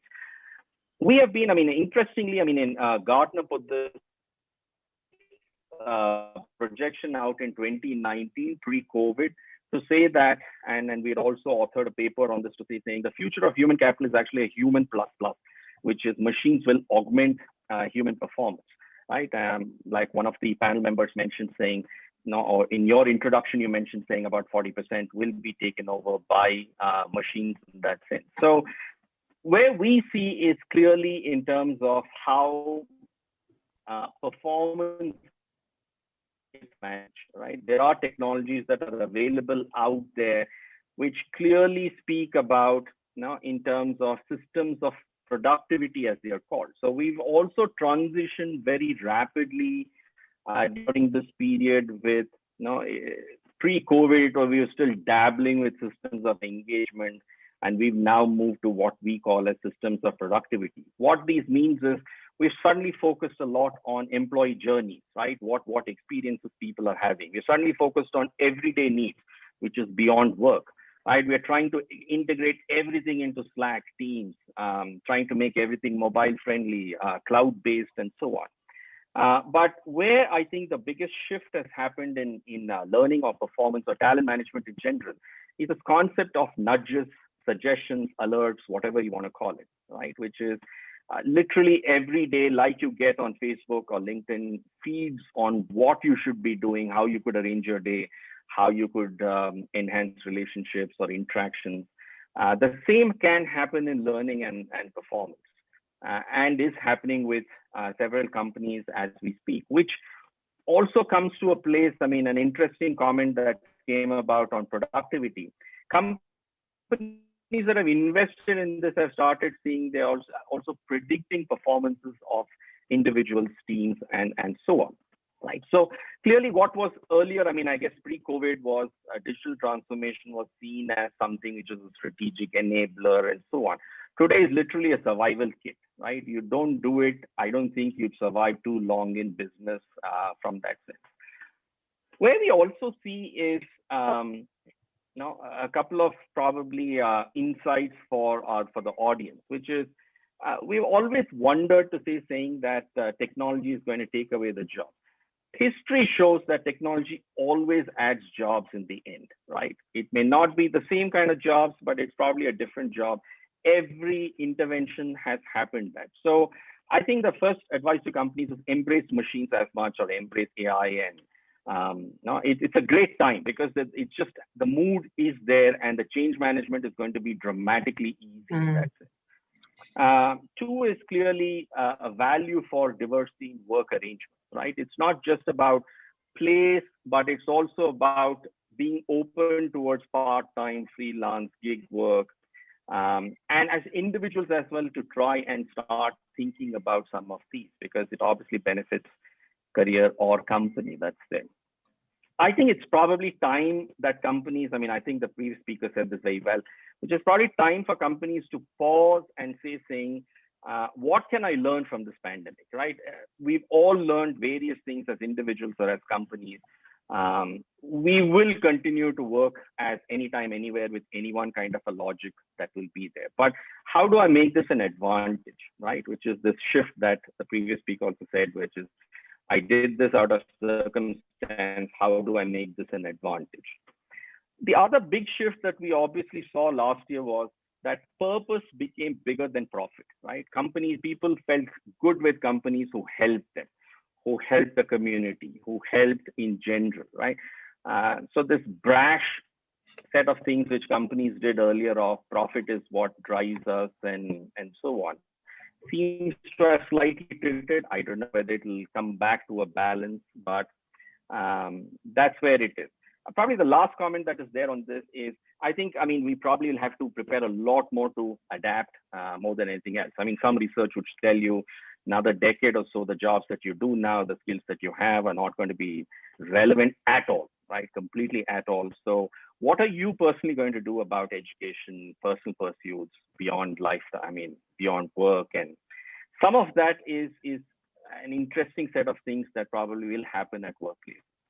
Yeah, absolutely. And on a personal level, Naveen, if you look at your own organization again, what do you find the greatest challenge at the moment that you're going through with your organization? I think, within the organization, clearly, we are a small, medium organization. And within some of these, I think trying to keep balance between a lot of, we are spread over various geographies, keeping a balance in terms of trying to keep running the business, running the, we are a startup in that sense, keeping cash flow, but most importantly, trying to make decisions to invest in decisions which won't come to bite you emotionally in the future, right? I come back to saying that some of the decisions we actually made probably a year back, today the employees feel a lot more happier with some of those decisions, right? And it was very easy a year back to say pay cuts, and it was very easy to say cut a workforce and so on. We took a hard decision to say we wouldn't, right? The hardest probably and the most brave decision that we said is that nobody will be left behind, right? And which was a very interesting thing, because any which way there is a lot of panic, chaos, and anxiety. And that's the last that I want to say, saying that when is the next cut coming in and am I on the list? And that was the biggest decision that we made. So I think it comes back to this thing of how do you give certainty to people on everything, right? There's enough anxiety out there. How do you try to bring certainty to some of these by just making decisions on these? Yeah, because as you say, employees are, they're faced with a huge amount of uncertainty about their jobs and obviously their job security.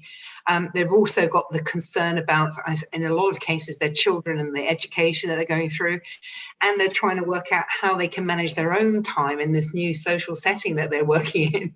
So it's suddenly work has been done at midnight, and I think there's a lot of fatigue setting in, I think, with a lot of employees at the moment, isn't it? Totally, absolutely. Yeah. I think. Very now, good. There's enough study to say today saying that only when you meet physically is where happiness comes in, right? So what was earlier we were craving for work from home and various things have today become, we've understood it, right? It's not what it is. And I think there'll be some tempering that will come back to this. Yes. And I've got a question to you here, Naveen. What would you advise companies on handling disruptive technologies before they make HR transformation decisions? So I guess this is, what comes first, the technology or how would you handle that? What would your advice be? I think the first is readiness in the organization. I think the previous speaker said this very well, which is, are you willing to change the culture to be a lot more democratic, right? So, for example, the minute it is gamified, there is a lot of nudges, which a supervisor earlier did, information flows freely. A lot of times we've seen companies not ready for some of this. I personally believe we have come to a place where HR technologies on performance, learning, and so on are ahead of the curve. organizations need to get themselves ready first for some of this. Accept, right? I mean, it's nice to say in a strategy to say, I want to be disruptive. I want to do some of these things.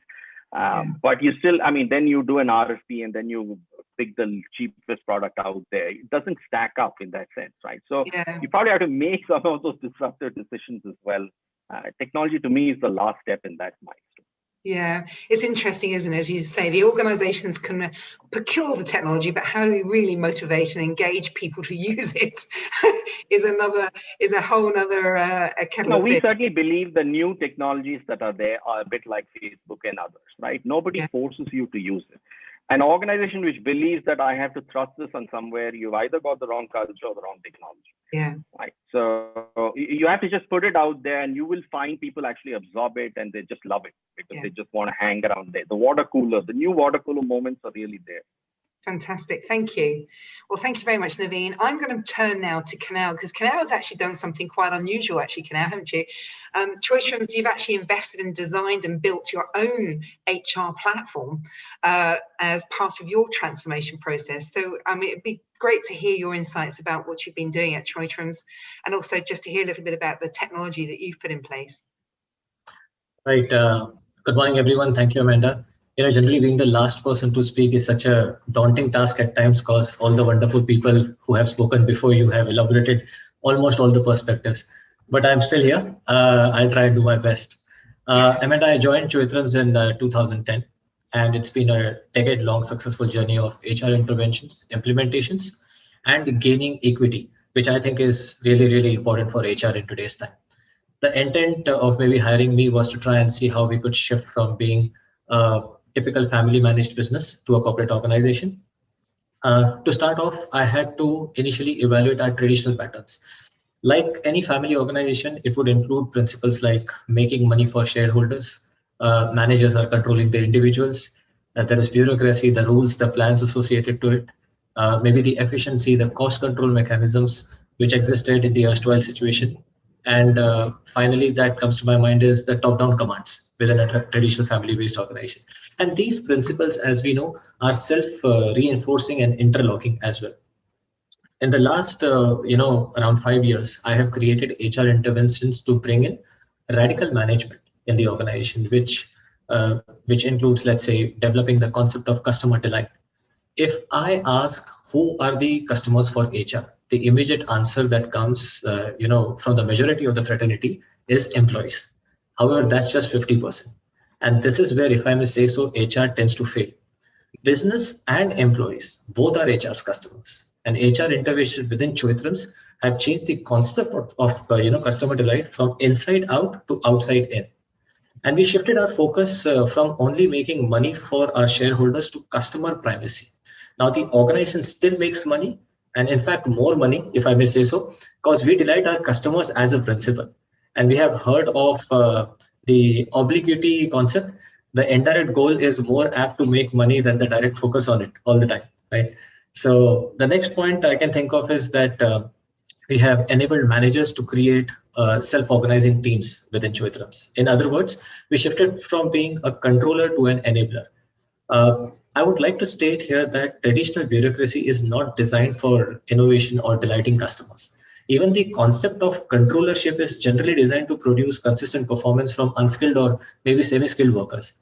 However, to reach new level of performance, we at Choitrams empowered those doing work to facilitate collaboration, rapid learning, innovation. We have 73% blue-collar workforce in our organization. Our managers, supervisors are trained to articulate goals, inspire change amongst people, remove barriers, keeping in mind that it's our workers who actually get the things done on the shop floor.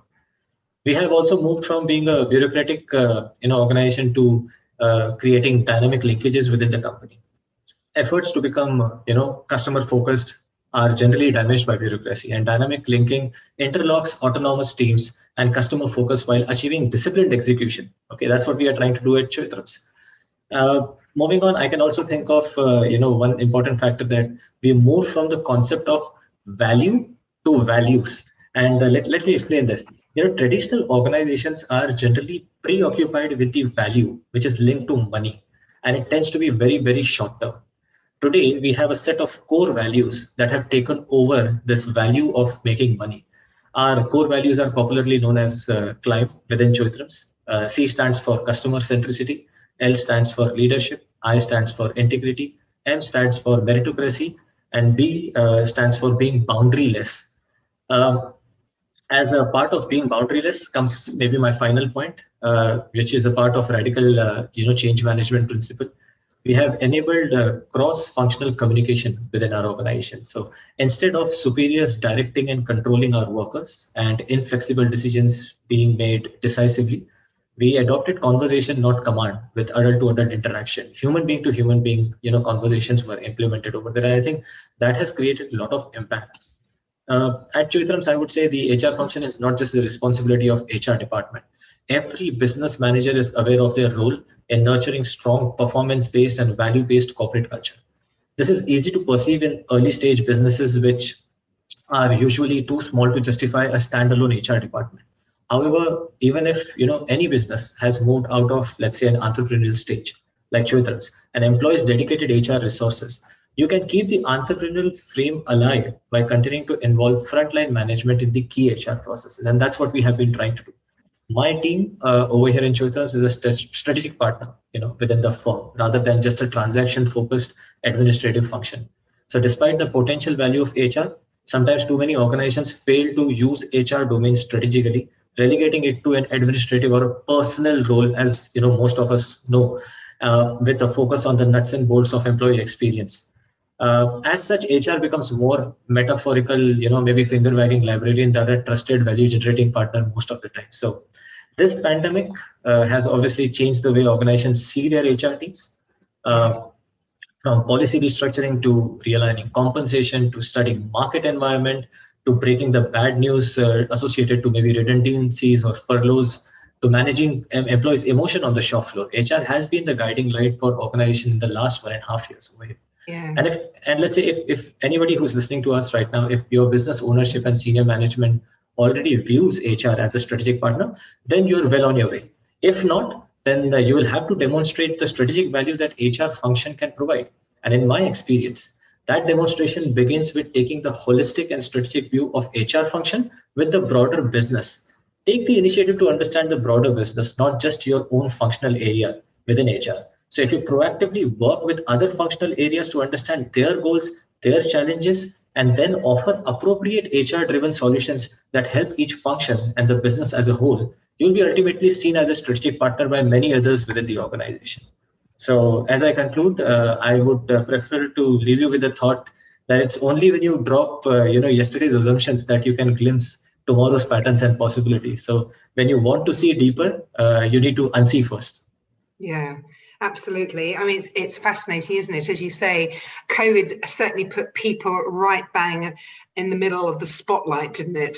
So HR has definitely risen its profile over the past 18 months. And I have a question here for you, actually, which is how can an organisation influence the employee's mindset to stay focused on their duties, even during the onset of COVID? How have you managed to reassure people it's okay? How have you managed to keep them on track?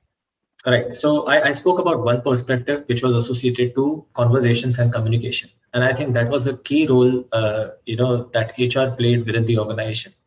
Although there was a lot of distance, especially in 2020, we are back in office today, and Dubai is widely opened up at the moment. So we don't have a bigger challenge compared to what India has, or maybe other countries have at this particular point in time. But last year was very critical. We were maybe not ready for work from home concept. Who would have thought in retail we could sit at home and work? But we initiated these concepts. We started speaking to employees, maybe virtually. We started conducting skip sessions with them. We started to understand, how they perceive this whole situation of work from home. There are a sizable amount of people, and like I mentioned, 73% of our workforce ratio is blue collar. We are into supermarkets and distribution of food products business. So most of our employees cannot work from home. They have to be on the shop floor. They have to sell products. They have to be in our supermarkets. We had to go on the floor. We, as an essential service provider, we were allowed to step out even in lockdowns. The HR team was on the floor talking to employees, trying to understand, are they scared? How do they feel? When a customer maybe is not wearing a mask, right? And when we gathered their perceptions, we started working on certain outcomes which led to policy restructuring within the organization. So many people, just to give you a very quick example, many people were worried about the concept of falling sick, maybe getting COVID positive or becoming a primary contact, and then quarantining themselves by taking their own annual leaves or sick leaves, right? When we got to know about these apprehensions, we created a new policy within the organization, which we call as COVID special sick leave, right? Now, beyond the labor law that offers you X number of sick leaves, we created a special pool of 14 full paid days leave, which employees could take, okay, in case they become COVID positive or a primary contact. And we have developed a wonderful process within the organization to track down COVID positive cases and their primary contacts. So it's not that somebody just rings an alarm. It's my team who finds out, okay, that these people are genuinely a primary contact, and all those people, okay, they were paid 14 days salary, even if they were not working from home. So let's say, any person who was asymptomatic at a supervisory level who could sit and work from home, they could apply work from home instead of taking COVID special sick leave. So we have also created a work from home policy right now for the supervisory level category people who could actually, sit back home and complete their task, daily task. So these people can, apply for work from home. In case they are not able to work from home because of their health condition, they can definitely apply for COVID special sick leave. Now, it's about, listening. So when you communicate, you need to listen. And when you implement all these things, automatically the engagement ratio within the organization goes high. Like Naveen was mentioning some time back, it's about building a purpose within the organization. It's about looking at the diversity lens of your organization. So diversity is not about adding multiple nationalities only to your organization. Diversity is about trying to bifurcate and see how many people are married within your organization. What are their challenges? How many people are single in your organization? What are their challenges? One of the speakers spoke about, I think it was, Alejandro, who spoke about people staying in sharing accommodation. What are their challenges versus those people who are living with their families, right? So the challenges are different in nature. And it's such an eye-opener, this whole pandemic situation. Something that we have never thought of till, erstwhile 2020 situation, before the pandemic started. The environment has forced us to look at people differently within organizations. So diversity is not just limited to nationality at this particular point in time. Diversity is a much, much bigger concept in today's time. And if you understand that and you understand your people through a diversity lens, I think there is tremendous amount of know-how that you can get. And subsequently, you can implement new policies and new restructuring activities can be managed within the company. Thank you very much indeed, Kunal. It's fascinating, isn't it? We've all learned so many new kind of processes and policies and procedures that we've put in place to kind of cope with this. And I've got a great question here, which I will open up to anybody on the panel who would love to have a bit more airtime. I'm just thinking, the question here is, how soon do you think we are going to come back to normal? Which I suspect, given everything people have said, is probably. I'm not sure that normal is coming back, but what have we learnt over the last 18 months that we're going to keep in place? What changes have we made in our HR organisations that we are going to keep because it works, and we think that that's the way forward? Who would like to take that question? Sinan, are you looking like you might get that? I will do. Exactly, Amanda. What is normal? I think what's been normal is not normal anymore. Like we discussed, the gentleman discussed the hybrid methodology of working. So are we going to be back completely on site at our offices? I don't think this will happen anytime soon, at least. So either we have remote, we discussed remote jobs, so that exists and will continue to be growing in the next few months and the next few years. So normal will not be normal anymore. Then there's a new norm coming. If we're talking about coming back to offices, I think we're gonna have remote colleagues. We're gonna hire people who are gonna work from home. We're gonna have colleagues who are sitting in different countries, and this will become the new norm. Now, what we learned from the COVID is the communication. We need to touch base with communication. And I was reached someday from someone tell me I've been accused to have an over communicating with my team. What did I do? I think what we learned is we need to set rituals when we set communication, and we need to understand what is communication. Communication is used to set direction on what we are looking to achieve. Communication is set to use to be close to each other and give comfort to the other side. Communication is used to not to let the people who work from home feel isolated, and communication is to assure that we are aligned all in the same objective and the same direction, and we are all prepared and reinforce positivity. One thing that we proudly do at Byte, we have a daily call called the huddle. You can call it 1 minute meeting, 5 minute meeting, a daily huddle, but the maximum time is between 10 to 15 minutes, and all start with sharing good news. Good news could be, I watched a great movie last night, or good news could be, I cashed $1 million. So everyone can share their good news just to feel we are not isolated from each other. We are still one team, one family. We are working the same objective. So the daily huddle is used for good news, share your KPIs and what you're looking to do in the next 24 hours. The main thing that we learned is communication, and I strongly believe that we should carry that communication with us, whether we are working from offices or remotely or hybrid. You know, I couldn't agree with you more, actually. We've put in place formal processes now for better communication across the organization, not just here in the Middle East, but across the world in the range of our countries. You know, communication has become a real theme du jour, actually, hasn't it? You know, what's going on, who's working on what, does anybody need any help? Real two-way communication.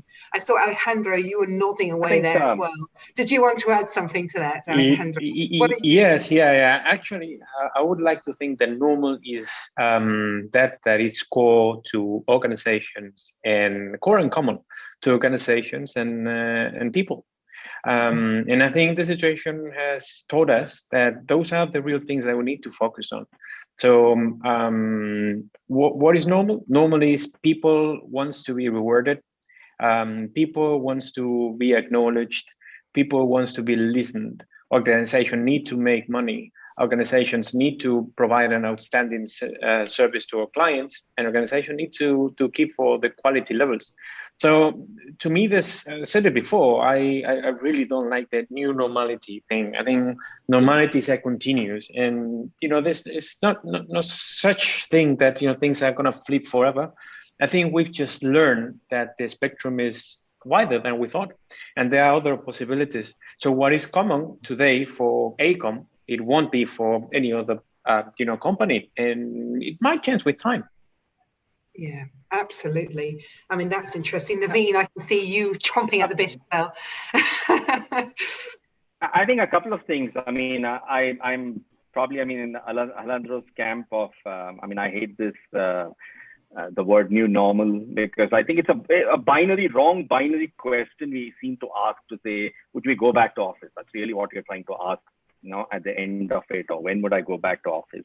That we're asking. But I think what has happened, probably a few more trends beyond process and methods and policies that we devise, is companies that did well in the last 12 months are the ones that probably communicated transparently, right? They raised the level of transparency so much, right, in terms of this thing.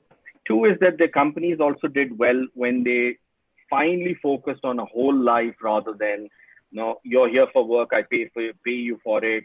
Oh, it's a big deal, right? So suddenly you're focused on what happens to the kid and the wife, and you have to now know the story of it in that sense. And the third probably is you got a gift of the digital transformation and the digital penetration that happened. It is like a massive gift that came, right? I think companies which accelerate on it in the last, going forward in the next 12 months probably will come out successful out of it as well. Yeah, and that's fascinating, actually, Naveen. Thank you for that, because as you say, we now need to know everything about our employees. We're not just interested in about what they're doing 9 to 5. We kind of We've kind of got to know the backstory as well. And we've got to actually empower them because we can't see them. Going back to your comments earlier about Alejandro about, performance management, we've got a whole raft of things that we're still figuring out, I think. I don't think any of us have actually got all the answers yet. But it's been a fascinating talk, and I'm conscious it's 11:30. And of course, the next 2 days, we're going to spend some time exploring some of these answers. I'm not suggesting for a second we're going to have all the answers, but I think it's been a fascinating debate. Thank you, everybody, for your insights. It's been fabulous. Thank you. Any closing remarks anybody else would like to make before we leave? Everybody. Well, thank you again, Amanda, and the organization. It's been really good to spend this time with you and all the rest of panelists. Fantastic. Thank you. Thank you very much, Amanda. Great job done. Great Thank job. you very much indeed. Thank you. Steve, over to you. Yes, dear, I'm here. Yes, hello, I'm here. Yes, all right. So we'll be moving now next to the changing success criteria and the reshaped world of work. What will be important and why? It's fantastic. In that case, should I'll share my screen and hopefully yes, please. Thank you. See it okay? Thank you. Can you see it okay, Steve? Yes, it's well showed. If you'd like to start presenting. Excellent. Thank you. Let me just put that onto a full screen.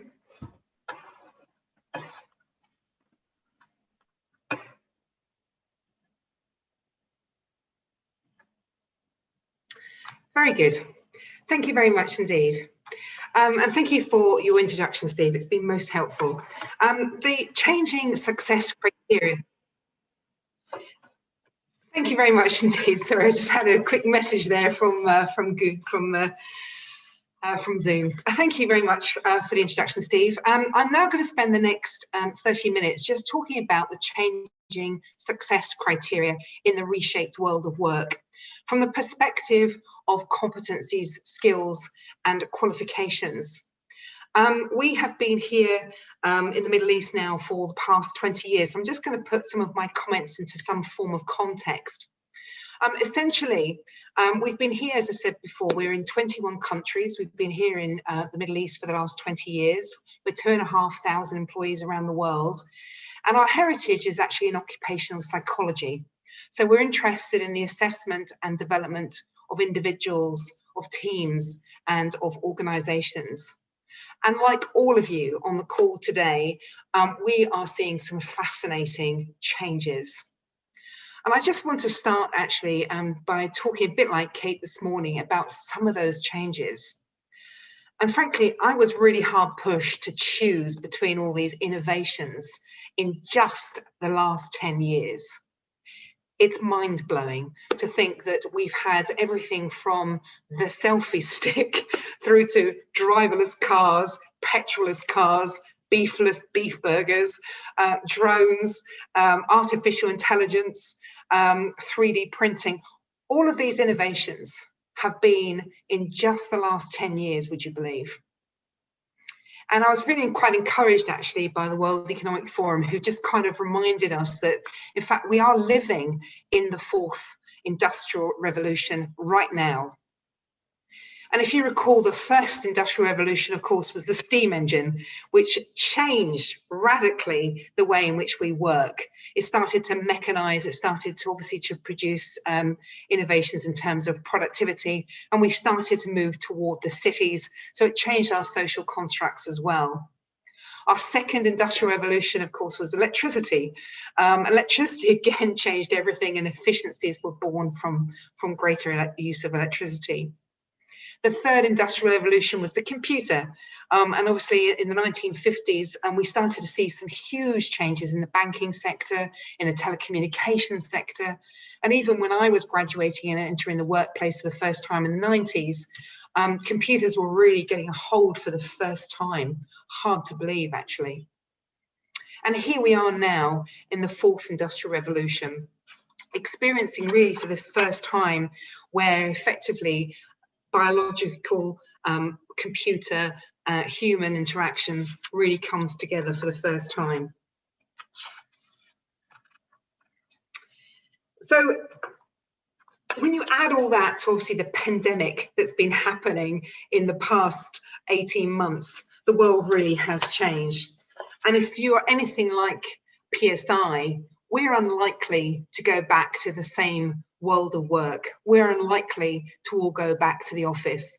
We're finding actually a lot of our processes, in fact, work better online. And actually, we're finding that assessment centres, for instance, in particular, lend themselves really quite nicely to the online format. So against this backdrop, obviously, we're all having to try and learn new technology, new ways of working.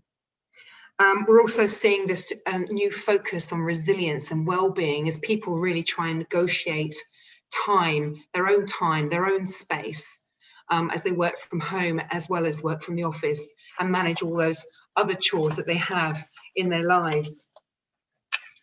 We're also having to rethink as managers how we manage things like induction, training, informal learning, and development of all sorts. And to Alejandro's point just now, how do we manage that ongoing performance? Not just so that we remain static, but actually so that we actually continue to grow and thrive. And finally, of course, my talk today, it's about the changing competency set that we really need to see from our employees. What were the competencies required in the past, and what are they likely to be in the future? So in fact,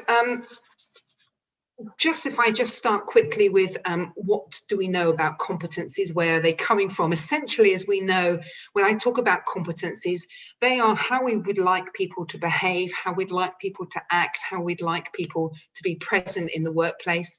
It's intrinsically linked to our values, and every organization's got a different set of values. And therefore to our mission and our strategy, and of course to our vision. There's a direct link. Obviously, when we start articulating our competencies, we're able then to join up all of our talent processes. We're able to talk about recruitment and selection, about performance, learning and development, succession, leadership development, and of course, pay and reward. All of those processes become linked when we have got the same foundation and criteria for determining and assessing and developing people going forward. So we were curious, and this is where our journey started. We were curious, could we see the changes happening in the world today reflected in the requirements of people in the workplace? And what were the most common requirements 10 years ago? And of course, more importantly, what are the themes that we're seeing in PSI in 2021 that would suggest would be important going forward into the future? So we started with a review of competencies referenced in the World Economic Forum Future of Jobs Report 2020. And we started by mapping that to the PSI competency framework. We then analysed 10,286 360 surveys, questionnaires, administered on the PSI platform using the PSI framework by clients between 2010 and 2020. You can see we weren't as busy as we could have been last year.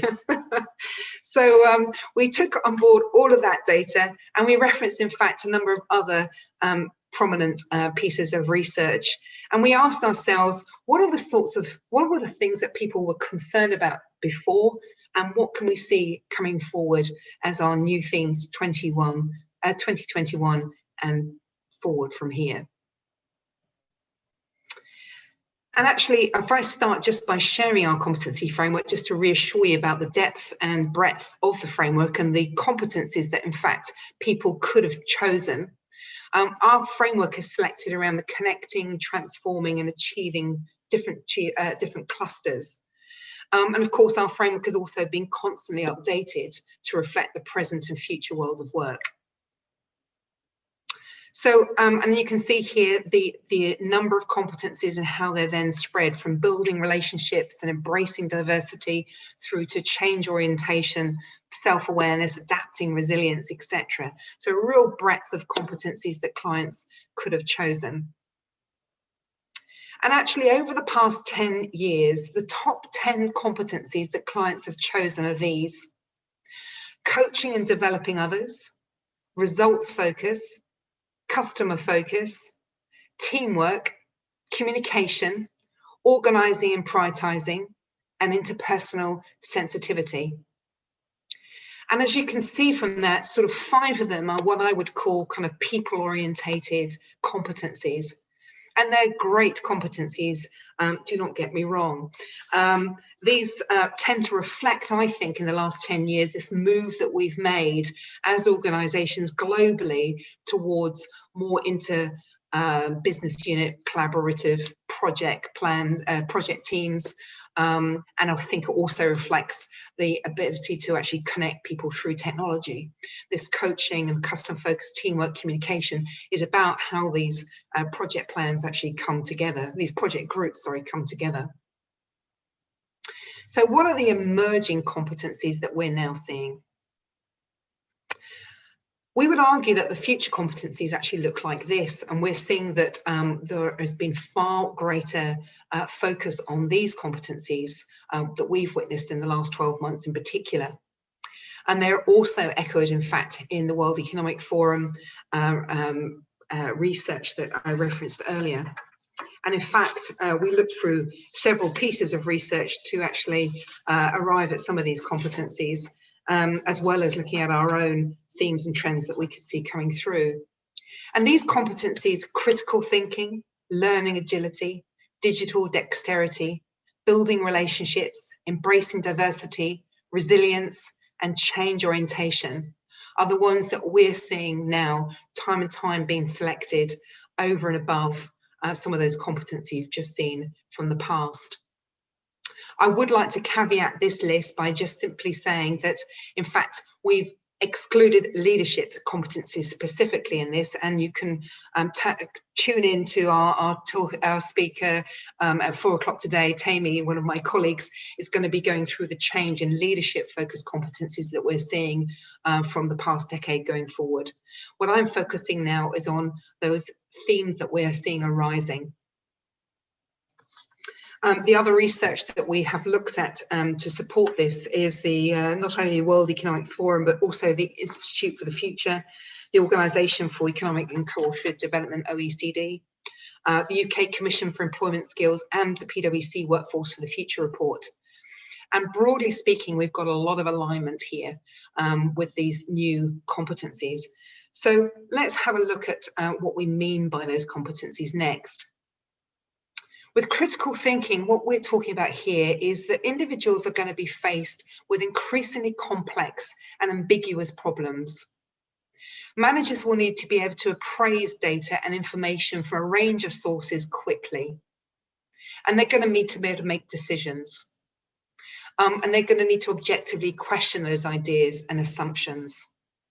And a lot of these situations are rather like the technology that we're seeing now. We don't know if this is going to work. We don't know if remote working is going to work, but we do know that we're going to have to make some decisions now. We can't just wait and not take some decisions, which lends itself to this next: learning agility. Learning agility in this rapidly changing work context. To be effective now, people must critically and objectively evaluate their experiences and apply their learnings to new situations and new opportunities. So essentially what we're going to be asking for our leaders to be able to do is to reflect and actually to evaluate. Digital dexterity, the pace of technology we've been talking about all this morning, from Kate through to Naveen just now. The disruption that we are expecting is only going to accelerate from here. With the rising rising interest in technology, AI and robotics, employees are going to need to be able to grasp and leverage new technology rapidly. And I'm sure I'm not the only one to say this, but we're just encouraging employees at the moment to take greater use of technology is is hard work.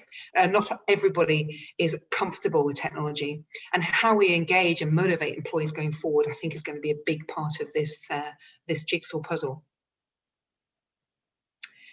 The next two competencies in the future of work: building relationships. With increasing automation, we're likely to focus on areas that employees can perform better than machines, and we're likely to be looking for greater productivity. With greater remote working, with greater hybrid working, we need to work out how we can actually work together and communicate, collaborate, connect easier, gain trust quickly.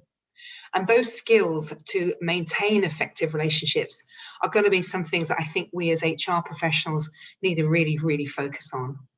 How can people build trust, build relationships, connect and collaborate more effectively than before? Embracing diversity. There is now strong evidence that, of course, diversity and inclusion works. It builds better businesses. And we need to actively include individuals and seek a range of different perspectives to really successfully take on some of these challenges that are unknown to us. We as leaders cannot pretend we have all the answers. In fact, we don't.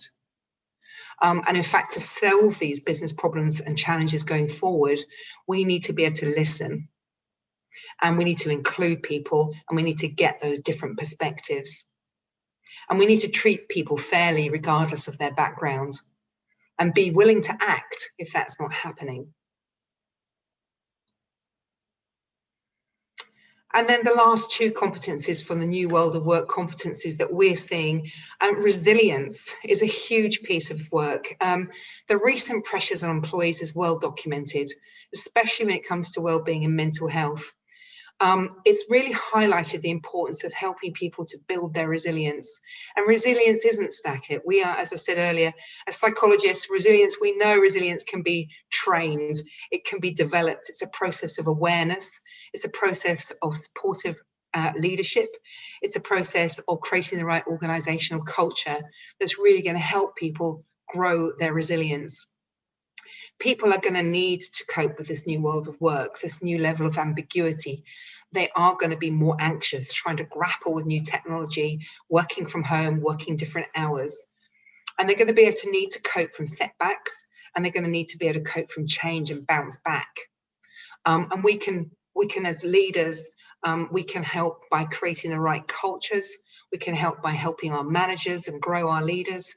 And we can, of course, help by equipping our employees to understand their own levels of resilience and how they can build on that resilience.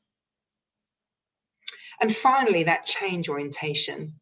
The rise of digitalization and the automation and the changing of job roles and the org structures, and of course, all of our clients' needs, means that ultimately employees have got to embrace change. They've got to have a positive attitude towards change. And they've got to be prepared to learn new skill sets. And again, these organization structures, by embracing change and appreciating the opportunities that it presents, we've really got to help individuals arrive at this conclusion. Again, we're going to find that there are some people who are going to find change more difficult, more challenging than others. And helping people just become aware of some of those resistance to change and aware of some of those having a bit of more of a growth mindset is something that we can support individuals to have.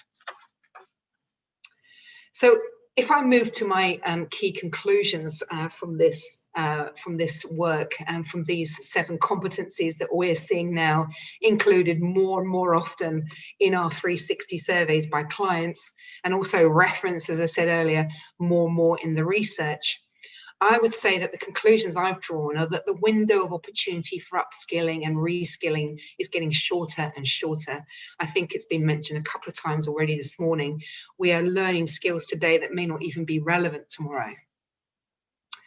The 7 competencies of the future that we've just highlighted will provide people with a robust foundation for people to adapt more positively to change and ambiguity and complexity. And therefore, we need to focus on learn-to-learn skills and create environments that enable learning.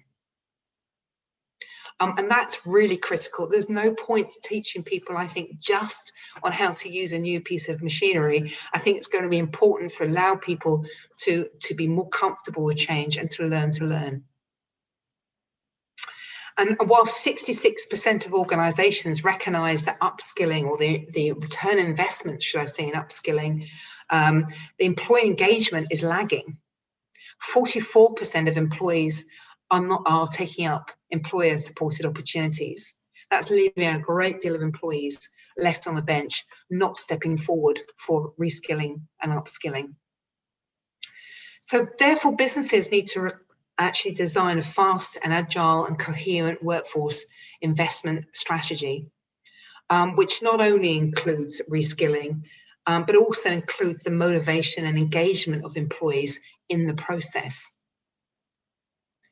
And I think company leaders can ensure the success of obviously of workforce strategies by directing the transition with empathy, because a lot of people are going to really struggle with the level of change.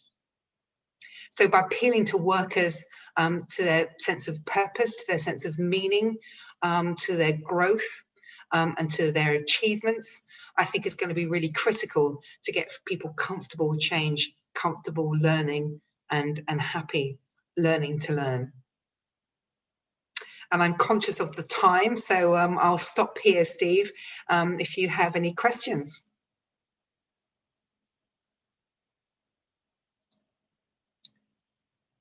Yes, hello. Actually, you're doing great.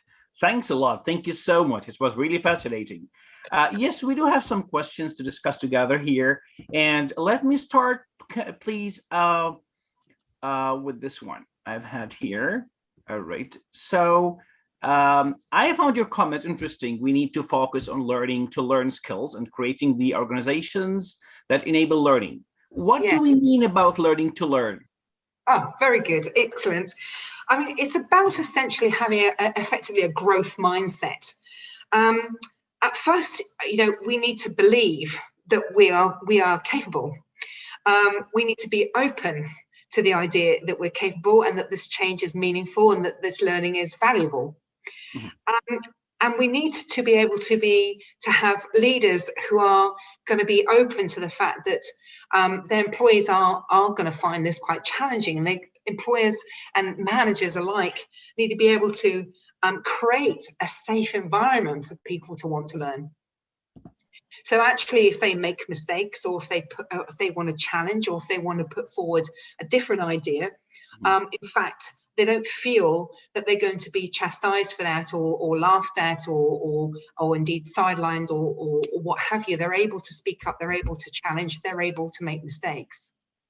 And I think if I think back at our own environments here, in particular here in the GCC, I think creating those environments where employees can speak up, can make mistakes, can actually learn to learn, I think is going to be a very important sort of shift in terms of our organization cultures.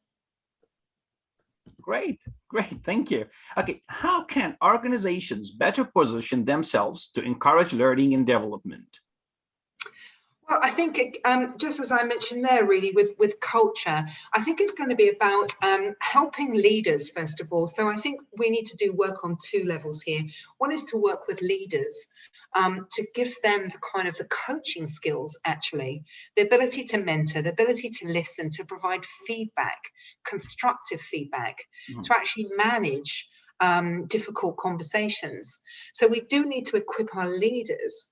And at the same time, I think mentioning earlier about resilience, I think there's a lot of work we can do with employees in terms of managing them to be more confident about speaking up, about making mistakes, about giving things a try, about offering their ideas. Because actually, if we're going to take on these new challenges, it's quite often the young people, it's quite often the quiet ones, they've got all the great ideas, and how we're going to embrace and listen to those ideas is going to be really important. Because I know one thing, and that is, certainly as speaking for myself as a leader, I do not have all the answers.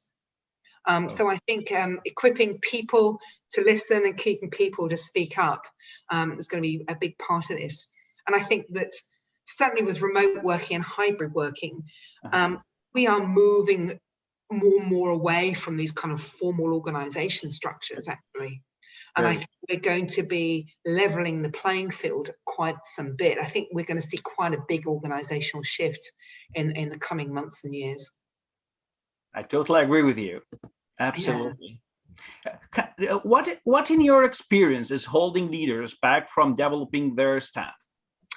I mean, that's a great question too. I think if I speak to leaders and, you know, a lot of our clients, the first thing they might say to me is, Amanda, I just don't have time. I'm running to keep still. We had a leader the other day getting some, we were doing an assessment with her, and she said, you know, I've had to take a day off to do this assessment. You know, I'm going to have to take a day off to get the feedback at the end. Because actually I'm running to keep still. I'm actually not on top of things. And I think we need to create, as organizations, I think we need to create space for people actually to start exploring, to start thinking, to actually be more comfortable, and just to give them a chance to reflect and to grow their own awareness around how they can help and support people going through this enormous change that we're going through.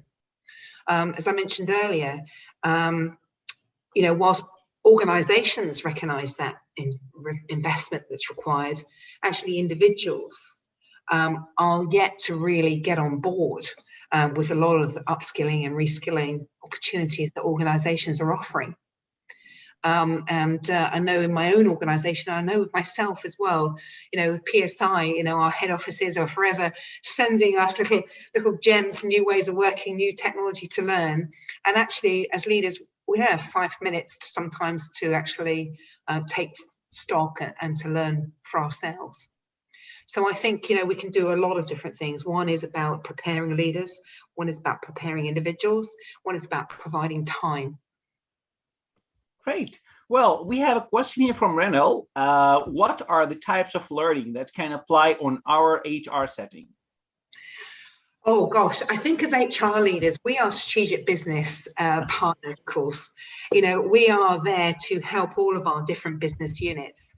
And I think the biggest thing that we can be doing, obviously, as HR professionals is talking to the business leaders and determining what is actually important right now. And I think, you know, in terms of not only ourselves, actually, in terms of understanding and giving ourselves coaching skills and enabling our HR leaders and HR team to become more receptive and to listen and to collaborate, but also, you know, obviously to garner that feedback from the business unit so that we can actually putting in place the right tools and training. I personally think the things that actually are real theme du jour for us right now at PSI, we're offering a lot of training in things like trust. We've got a lot of initiatives around things like change, obviously, but also resilience and coaching skills.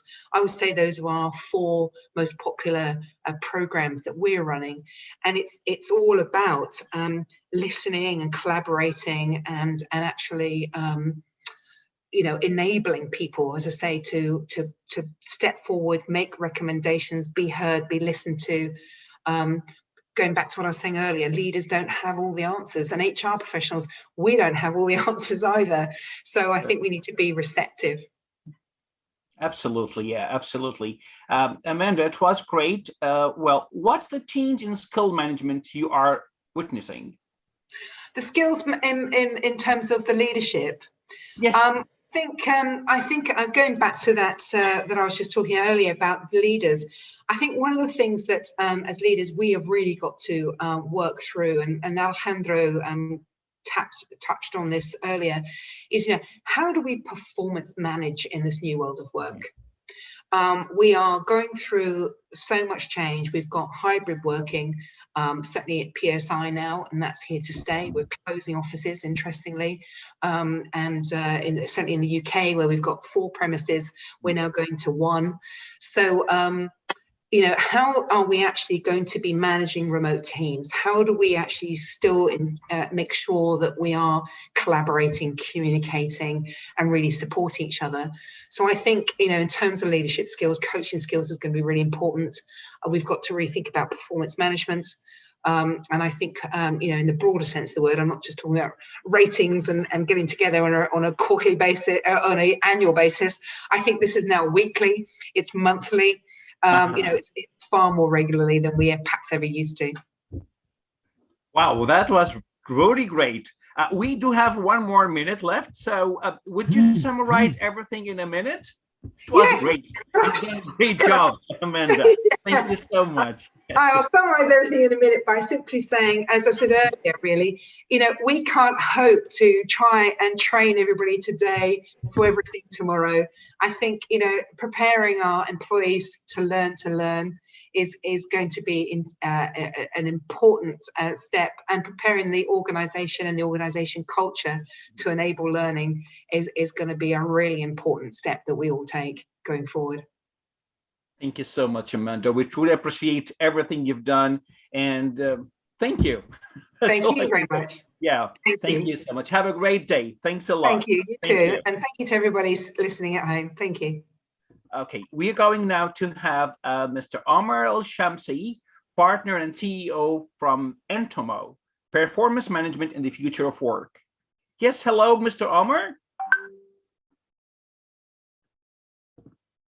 Hello. Omar, I think you need to unmute your microphone, please. Omar, we cannot see you. We cannot hear you. Yes, hopefully it's coming now. Yes. Hello. Good morning. How are you? Good, good. I just had the conference running in the background, so I had to put that off. No worries, no worries. So most welcome. Please have the microphone. Have a great and good luck. Thank you.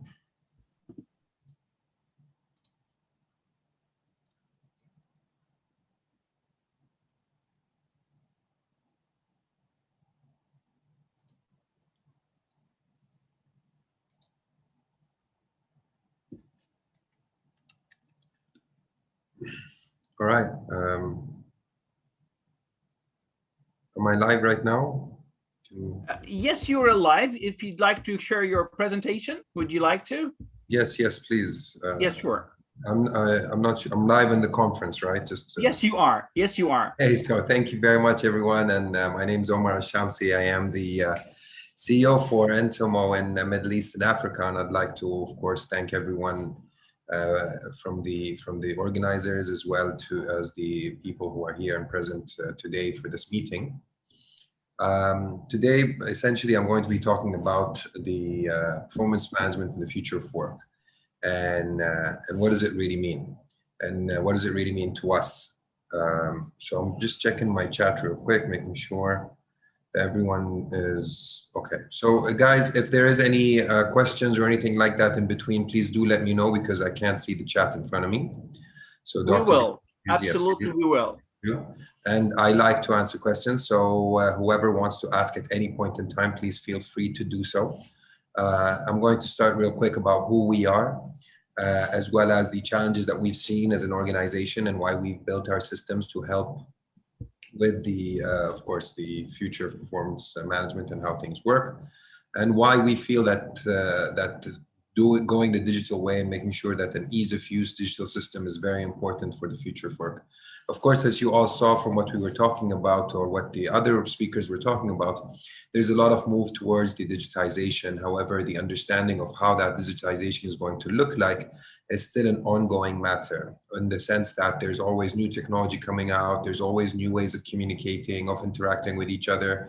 And more importantly, we were spun into a tailwind from COVID, where we were forced to either move in a certain direction, change the way we think, change the way we work. And it helped us as in Entomo, because we've already been expanding throughout the region. We've been in at the time, 8 countries. Now we're in 11 countries. We've increased our user base to more than 30 million people. Of course, we have more than 1.4 million people. We're a marquee brand. We've got very strong investors that have come and supported us. And one of the main reasons is because of our global reach, but more importantly, what our system does. Some of the people that we've helped throughout the years have been very nice names, such as the Smart Dubai government, Ittihad Rail, which is the railway here in the UAE. We've helped large large conglomerates such as the Sinarmas Group. Mr. Omar, I'm so sorry to interrupt you, but would you like to share your presentation because it's not shared yet, or would you like us to do it? No, it's I have it out on my screen. Let me try to share. Yes, please. If you can just share it. Yeah. Thank you for saying You're that. most welcome. Thank you. All right. I was already on my fourth screen, but okay, let's start again. Yes, it's coming now. It's coming now. Okay. Yes, it is. Thank you so much. Thanks All right. So, so luckily everyone got to see me for more than the presentation. So I'm happy about that, I guess. I'll move very quickly through this. Again, this is what we're going to be talking about today. Sorry, real quick. Who we are, the challenges, the solutions, and as well as some case studies and references in case we have questions, and I can jump into those. Who we are is a company with 11 countries that we're present in 11 countries and growing, 30 million users, founded in 2010, strong people behind us. The reason we do have this is because we have the ability of helping a lot of organizations, and these, as you will see, are a little bit agnostic when it comes to the type of organizations. We have things from government, such as the Smart Dubai government, where we're helping all of the government departments today manage their KPIs essentially and and their performance, all the way to your conglomerates, private companies such as Sinarmas Group and telcos and insurance companies, some of the people that we work with. Some of the different major industries that we work with, financial services, government, telco, and of course the other ones that we have over there, from investment companies all the way to railways. Now, what's important that we found as a start? See, talking about digital and talking about moving forward and all of that is great, but more importantly, we need to first ensure that we are aligned. The organization is aligned. The strategy of the organization is aligned with the performance of that organization. And that's essentially what we always like to do first. So before we start running or going up the stairs, as you can see that guy doing with a bottle of water, we got to learn how to crawl. And essentially that means putting everything down on paper maybe, or on Excel sheet, or whatever you would find most comfortable, and putting that information down so that it's visual and I can see it and I can start working with it. And that creates our base. Once we have that, we create our performance metrics that will help that strategy. Then, of course, we have to make sure we have the systems that will help us ensure we create or are able to reach those performance metrics, and more importantly, help everyone find their way within the organization. And that's how our Careers Tomorrow works. So what we're trying to say here is, even if you have your strategy in place and your performance in place, you still need, in today's world, to help your colleagues find their path as well within your organization. As much as the management, or as much as people would like to feel like they have already set forth those roads and pathways for their colleagues, it's very difficult to do so unless you have the capability of doing it yourself, and therefore taking responsibility for doing that. So these are some of the challenges that I've just alluded to, but more importantly, the challenges we see in the beginning, which are the major ones, are the alignments, the making sure that you have an agile workforce, ability to move from place to place, as you've heard before, that a lot of the employees may come to work, may not come to work in these days. And you want to make sure that this new normal doesn't really disturb the workforce and how it works. Of course, engagement and collaboration is a key metric and key issue that everyone faces, and everyone wants to make sure that they cover, especially with today's world where communication is not face-to-face as much as it used to be. We cannot have our big town halls and stuff like that. It's important to have a system that encourages that engagement so that the relationship between our colleagues stays at the highest level possible. And by doing that, we are able to help the performance and the behavior of the organization move towards a culture of performance. And again, all of this is important, is great to have, but you have to continuously improve the skills of the employees. It's from small to the largest organization. Every employee or a lot of employees have a need to improve themselves. rather than just improve their place within the organization. Self-improvement is always a great motivator for anyone, whether it be within the workplace or outside. So giving an employee the ability to do that is great, and helps. So by doing that, we're able to essentially break down a lot of the challenges that we typically find within organizations. Things like isolation of teams. If suddenly I know that whatever I do affects the person in another department, I would probably do it better or take more responsibility and accountability for it, because I would like to be seen in a better light within the organization, as a community, as a culture. Scattered systems is always an issue that we found, but again, we help integrate, and today a lot of people do that, and it's important to do that, is integrating all your systems.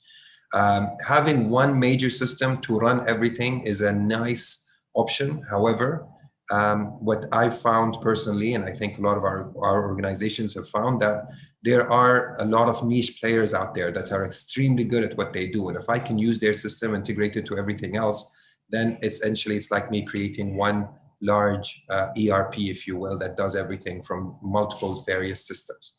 And because of the ability to move data today and to use data from different databases, it's very easy to move from one system to another, which helps because organizations can now choose what fits best. And if it's the wrong choice, that's not a big issue because they can change very quickly.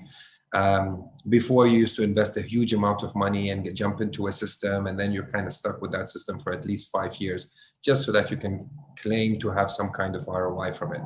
Today, we're much more agile, much faster, and also the new people coming into the workplace are expecting that. They are used to jumping from one application to another within months, if not days or hours, and they expect the same kind of technological advances in the workplace they're going to, especially with organizations that are very advanced and large. They expect that kind of investment to have been done prior, and if they don't see it, they feel they are a little saddened by that, because they realize that there's a lot more that can be done just through digital transformation alone. We get rid of the manual tracking. That's very important. Poor allocation of priorities are also taken out once you have a good system that helps you with that. Poor timely actions is an important factor here. Again, with digitalization, I can get my information whenever I want it. A big example of this is the power of the retail investor today in the stock market. In the past, investors depended on investment companies and hedge funds to have the information that they did not have or could not find. But today, they can find it themselves, and in certain cases, even better than or faster than certain hedge funds. So by having a digital capability, you're able to send information that are relevant to those employees on the work that they're doing to ensure that they take the proper actions at the proper time to ensure that we reach the performance targets we have placed for ourselves, to compete in the market and to be essentially better and faster than everyone else in the market. Again, coming back to skill sets, having a digital capability for people to improve their skills is very important. And this is something that helps alleviate or make a person's self-esteem go up, in my view.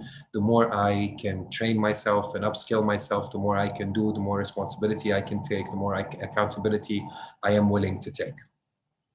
I am running a little bit fast through this just to keep an eye on the time and allow for a lot of questions. So please do raise a hand or let Dr. Galini know if you'd like me to repeat something or go slow. Again, performance management in the future of work is a digital world. In the past, where you had hierarchy and top to bottom kind of situation, if you move to the right is where we see the future going. Today, the people, the strategy, and the operation of an organization work together in one social enterprise.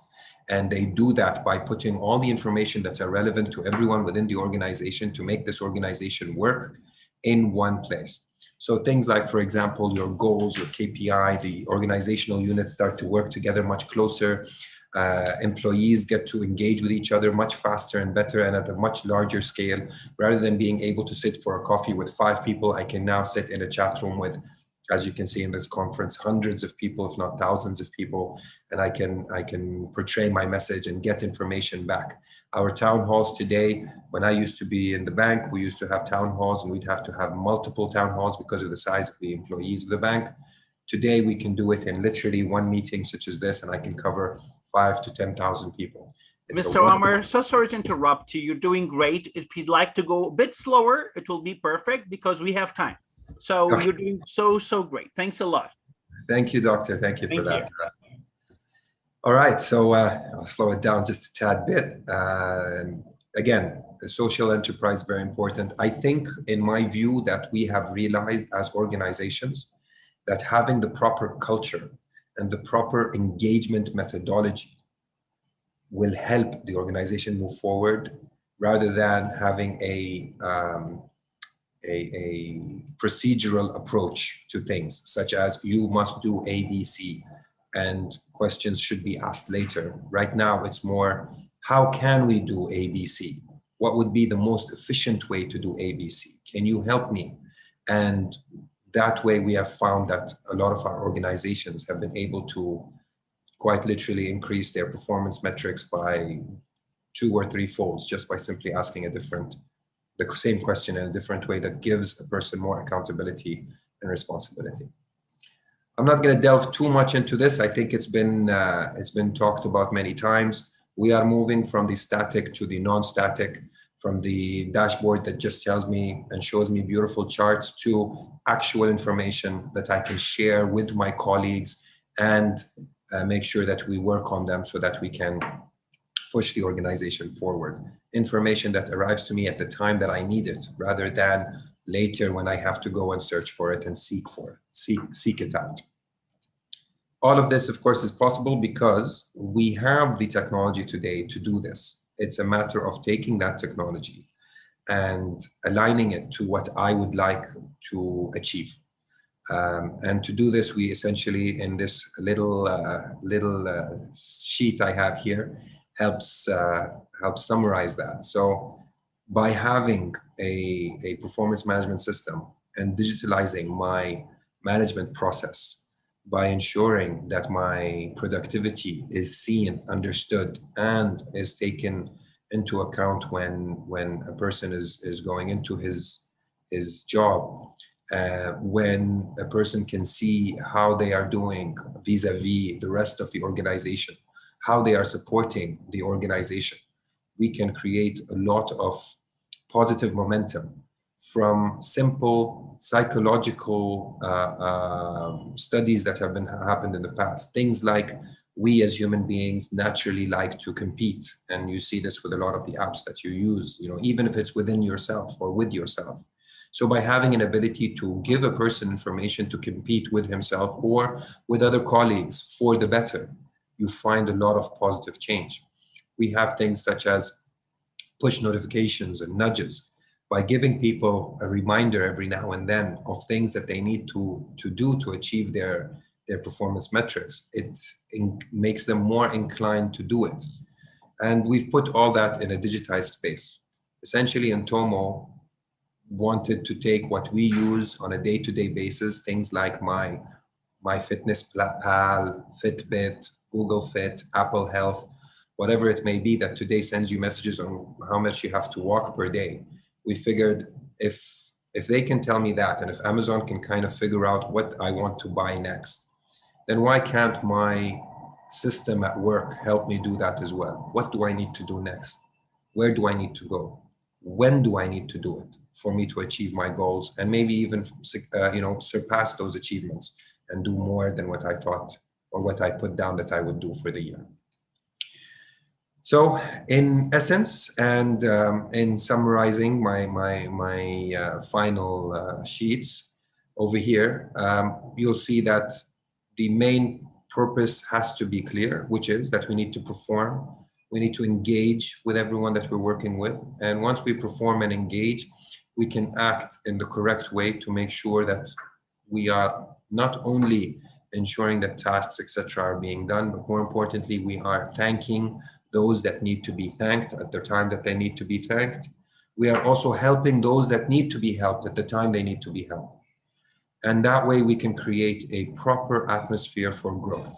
And once we reach the atmosphere for growth, we very quickly find that a lot of us as a collective work together towards a better future and success for our organization. Again, we also like to make sure that the careers are understood, and the way that moving forward is important here, because in today's fast changing digital world, even the careers that we are a part of have many different paths that a person can take.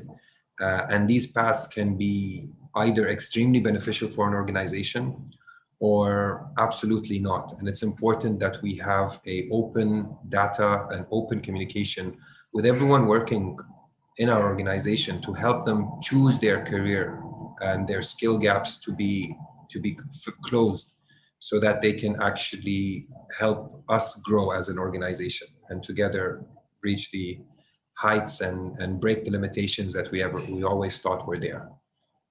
Today with digitization, I believe those ceilings are always being broken. And rather than being in a building with ceilings and having to go from floor to floor, we actually start building wings for ourselves and essentially soar out to the skies. And that is my presentation, albeit a little bit fast in the beginning and slower later, but I would love to take questions, please, if you have any. Sure, Mr. Omar, it was so great. Thank you so much. Thanks a lot. Yes, we will start with how Intenamo is helping organizations achieve their performance targets and more. Sure. So essentially what we do is we will first align the strategy. So my screen is stopped sharing, right? If I'm not mistaken. Sure. So essentially what we do is, like I said, we go back to the drawing board first. We make sure that it's written and done correctly. A lot of people or a lot of organizations we find today will write their strategies in a very proper format, and then the performance metrics after that not so connected, and then vice versa. And mostly this happens because the inability to have a system that connects both.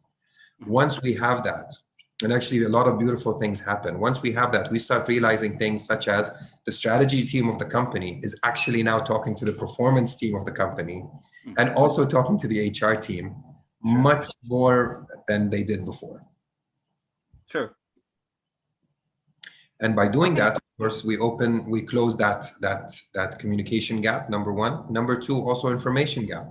Today, the strategy team knows that certain strategies cannot be achieved because we have limitations as far as skills are concerned. And then both can work together to close that gap so that those performance metrics can be placed to help that specific strategy metric to be achieved. Very true. Thank you. What do you think is the new normal in the HR industry? That's a very big question, and you had quite a few experts at this. So I don't want to be, I don't want to call myself an expert at this. I have mainly done management of very large organizations, and what I've seen as the future of the HR world is the digital experience that allows me to engage with my organization in a proper manner that will showcase my thought process as well as my ideas, inclusive, so included with everyone else. What I've dabbled into, or I was a chief of staff back in the day for a large bank, and as chief of staff, I had to talk to the CHRO, to the head of the strategy and all of that. And I realized that if we just had the ability to get a collective view of how our colleagues want this organization to move forward, we could actually give them more accountability and responsibility to help us achieve those. If I simply come in and say, this is our strategy, this is our goal, this is what we need to do, and we got to all do it, rather than take their input, they will feel like they are forced into a direction or into a path. And they may do a great job at it, but if they had just one inkling of a feeling that they were included in that decision, they would probably work much, much harder. At least I would. Very true. Very true. Yes, I totally agree with you. What changes you have seen in performance management analysis post-COVID? Mostly the performance has gone from I need to make sure you're at work to I need to make sure you are working. And I thought that was a wonderful positive move across the globe, so across all the different industries. The major reason, as was explained before, is the work from home. Now that I have people working from home, I need to make sure that they're actually doing what they are supposed to do, rather than making sure that they're sitting on the desk, because if they're sitting on the desk, it means they will get bored enough that they will actually do what they need to do. Today, it has changed to, no, here are your metrics. Here's what I need you to deliver. And if you deliver those for me, I am very happy and you are very happy and the organization grows. Absolutely. What are the trends you are witnessing in performance management system? So more data-driven performance metrics and less qualitative metrics. So we're moving from, is this person a jolly person to work with, to has this person done A, B, C, D, because that's what's required for me to reach my strategy. Great. How do you analyze performance management with work from home environment? So every organization has a different way of doing this. This is a very beautiful question. Essentially, the first thing that happens is, it might be a long answer, so please excuse me, Dr. Galini, for doing that. But essentially what happens first is it has to start from the top. The way our strategy is placed has to stop being a long-term vision, which I think we should have anyways. But our yearly strategy have to be real strategic initiatives that we know or have a good, firm ability to achieve. Once you have that, you can place performance metrics that are data-driven rather than qualitative ones. Things like, how many items or how many transactions have you done today? At what kind of quality or what kind of capability? Has this been accepted by the different departments? How often does my system go down and stuff like that? And by doing this, a lot of organizations have realized that they can now not only understand why they're not reaching their targets if they're not reaching their targets, but more importantly, they can fine-tune those performance targets so that they can achieve more. And they can find different performance metrics because they now have the ability to calculate it on the go that actually make a difference. And they can change that regularly. So rather than changing my metric every 6 months or 1 year, I can actually change it on a monthly basis and say, you know what, this is not working, let's chuck it and let's find something else instead. And it's worked very, very well with our organizations. Great. Well, what are the skill gaps you are witnessing now?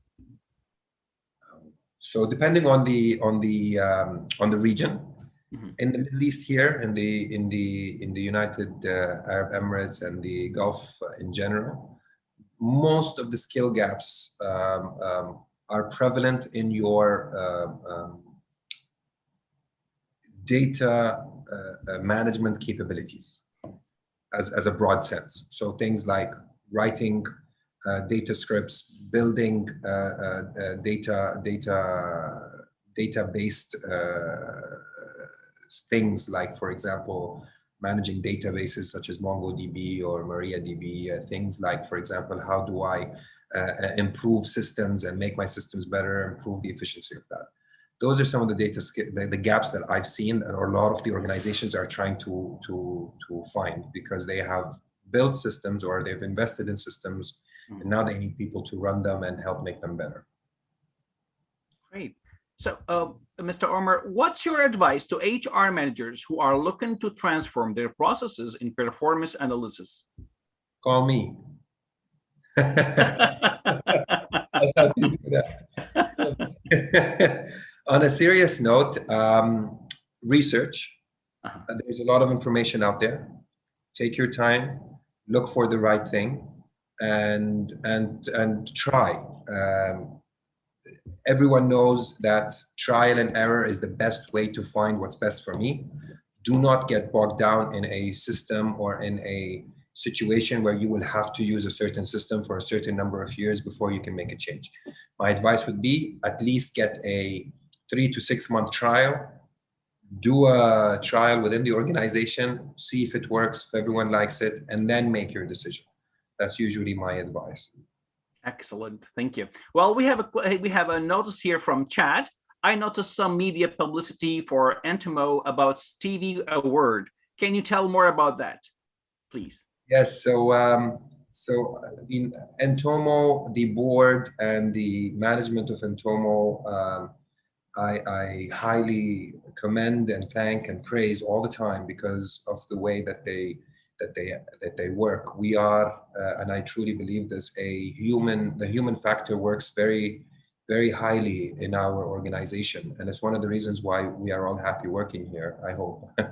But what happened was when COVID started and we started seeing that there was a lot of, it was tough for a lot of governments to help manage the situation, we knew that we had a system, and it's a performance management system. And because I can manage and calculate and find performance, I can put that literally on anything. And one thing was to help the Ministry of Health with managing the performance of COVID.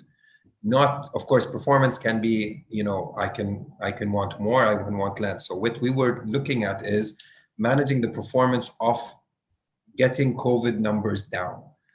So our performance metric was how low can we take the number of people being affected, the number of people quarantining, the number of people that need to go to the hospitals, so that we can alleviate the pressure on the doctors so that they can focus on those that really need their help. And that's what we built for the Ministry of Health, and it has worked very well. And we're actually expanding that into other avenues so that we can continue to help the medical field and the doctors in helping our the citizens of this country and other parts of the world. Yes. That's great. Well, from Ali to Mr. Omar, could you please give a specific example of connecting strategy with the performance metrics that has made a difference in production or reaching an organizational goals? All right. So there are a couple of different ones that come to mind. I'll give you a small example. We used to have a organization that had as a performance metric that people have to come in on time, and that was connected to a strategic initiative. And the strategic initiative, it had a fancier name, but essentially it was making sure that we complete all our tasks. In essence, that's what it was. The strategy was we will complete everything we need to complete on the time that is required by our clients. So when they started using the system and they were able to see that it was a little bit more qualitative and people just coming in on time and leaving on time, they changed it to, what, we need you to finish this many items per day. And they created a small challenge between the group of who can finish more. They had a minimum, but who can finish more would get extra points. And they started a point system, so a little bit of gamification there. And that's one of those examples where we saw a 2 to 3 time increase in the productivity of that organization in that specific metric. Okay, from Sarah, from You Go to Gift to Omar. Congratulations on the deep insights and ability to innovate in a key area of strategy. Have you integrated reward mechanisms into your systems? Yes, so we've created a gamification module ahead of time, which basically helped with points. But then we had a lot of organizations that were working on commission structures. I personally am one that loves that kind of structure because I came from a trading mentality. So in the trading desk, you basically get paid according to how much you make, which was very clear and cut, straightforward. But it wasn't that case in management. So with having clear-cut KPIs and data-driven KPIs, you can actually do that as well, even if it doesn't have to have a direct relation to the income of the organization. So the answer is yes, we have. Actually, this was the continuing question. What have you seen work in the rewarding to ensure KPIs are met? A couple of different things. So depending also on the culture of the organization, when you're looking at your sales teams and your operational teams, it's mostly achievement-based and income-based. So the more they achieve, the more they get, and the more they're commended on what they've done. So this has always worked. On the more services part of the organization, things like IT, for example, making sure that Zoom works all the time, So that is more, we've seen more qualitative work because people who work, let's say, in the IT department want to make sure that everyone's happy with how the systems are working on a regular basis. And if they get the thank yous, the kudos, and if they get the qualitative affirmation from their colleagues, they feel much better about what they're doing and that they are doing the right thing. So depending on the department, and having a system that can allow you to do that is also very important. So everyone kind of like works on the same playing field, but they're different parts of the team. Absolutely true. Mr. Omar, it was really great. Would you like to have a minute to summarize everything, or that's fine with you? I mean, it's fine with me. Everyone is more than welcome to contact us directly for any further. Thank you so much. It was so great having you today, and thank you so much. Thanks a lot. Have a great day, Mr. Omar. Thank you. Everyone, so sorry, we're gonna take a 10 minutes break. So we will be back in 10 minutes. See you soon. Bye-bye.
In the good old days, it was hard for job seekers and employers to find each other. Even when they did, distance and limited technology didn't make it easy for them to communicate. Job seekers and employers needed a solution, a place where they can find one another and connect directly. To solve this problem, we took inspiration from something that made our lives easier. Ages ago, shoppers had a hard time finding the right store with the right stuff at the right price. Then someone came up with a great idea. Gather different stores with lots of products under one roof. As a result, shopping malls were born, and now everyone finds the products they need in one place. Now, let's apply this concept to job seekers and employers. Just like a shopping mall, Bait.com offers a place where job seekers and employers can find each other and connect directly. In fact, Bait.com is the largest shopping mall for jobs in the Middle East. Bait.com is not a recruitment agency. Think of employer companies as stores and of job seekers as shoppers. Job seekers can browse our job mall, and if they like what they see, they can use their CVs as currency to apply directly for free. Once employers receive applications, they can contact the right candidate that fits their needs. Sometimes, the right job seekers may not visit an employer's store. To help with that, employers can search through everyone who ever visited the Bait.com mall and left a CV. If a CV fits what an employer is looking for, the employer can quickly view the contact details and get in touch right away. If all goes well, we have another successful Bait.com talent match. Welcome to Bait.com, the Middle East's #1 job site and the region's largest employment marketplace.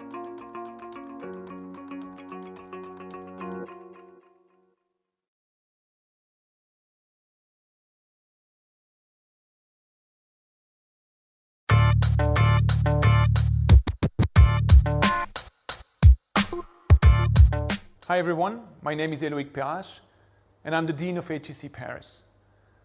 I'd like to tell you what I think makes HEC Paris such a special place to study.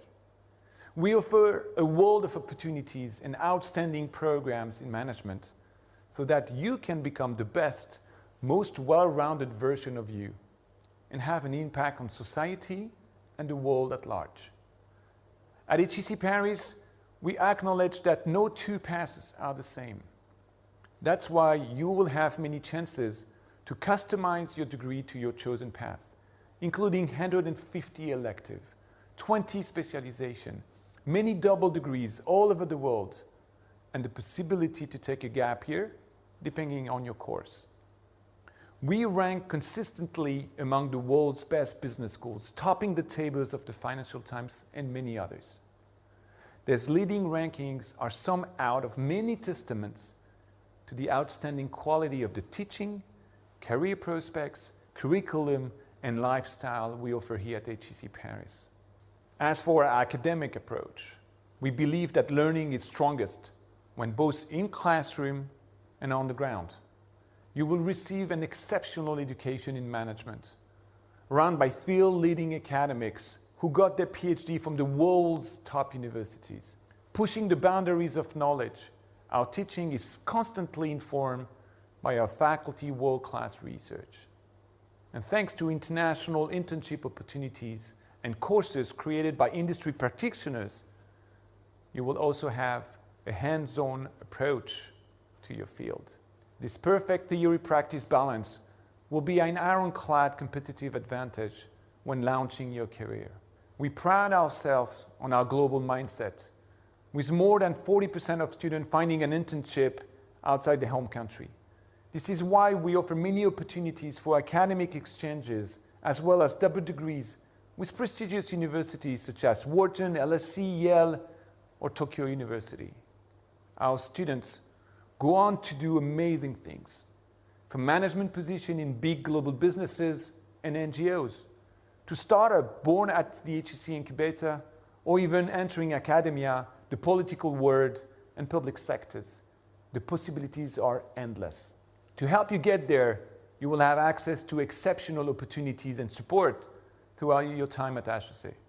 We offer many career fairs every year, personalized career coaching for every student, and a powerful global alumni network composed of 60,000 graduates and ranked among the most powerful in the world.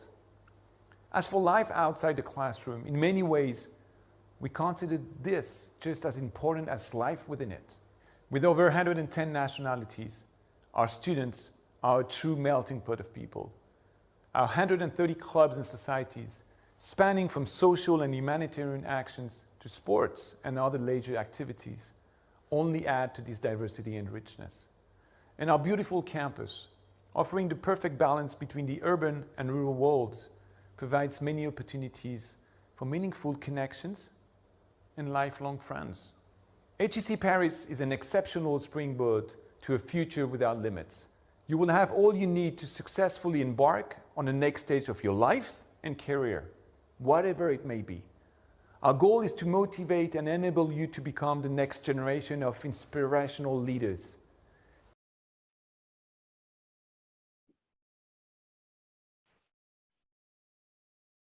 Yes, hello and welcome all back.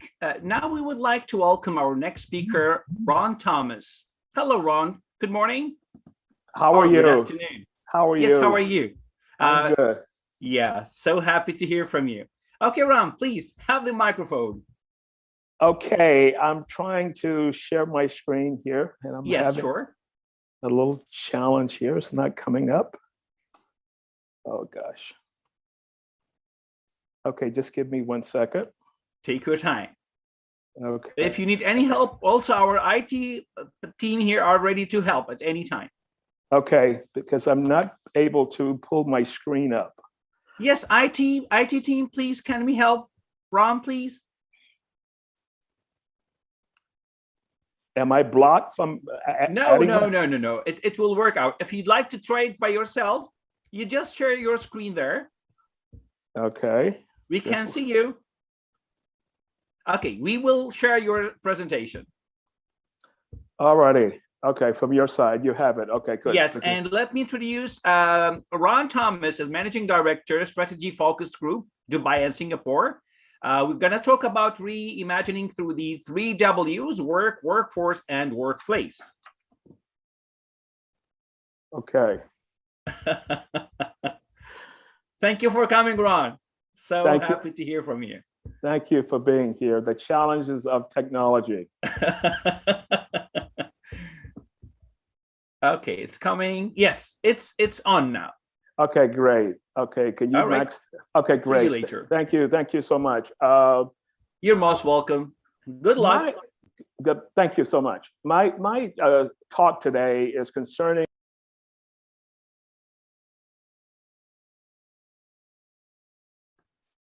Ron, sorry, your mic is off. Would you like to? Yes. Okay, it's back now. Okay. All right. As I said, the challenges of technology. Welcome, everyone. Sorry about the technical difficulties we had. If you've ever done these things before, you know this happens all the time. So thank you for attending my small workshop. And we're going to be talking through the managing workforce and what I call Industry 4.0, the 3 W's. Charles Dickens has a quote, "It's the best of times and it's the worst of times." And by that, I mean from my side, it is the best of times for people that are in organizational development, people that are in human resources, because we have to rethink the workplace, the workforce, and work. Those 3 W's are going to be important as we move forward. So as we begin to think through that, I want you to reimagine every possible version of that. In 1920, that was the first iteration of changing my workforce from 6 days a week to 5 days a week. That was Henry Ford.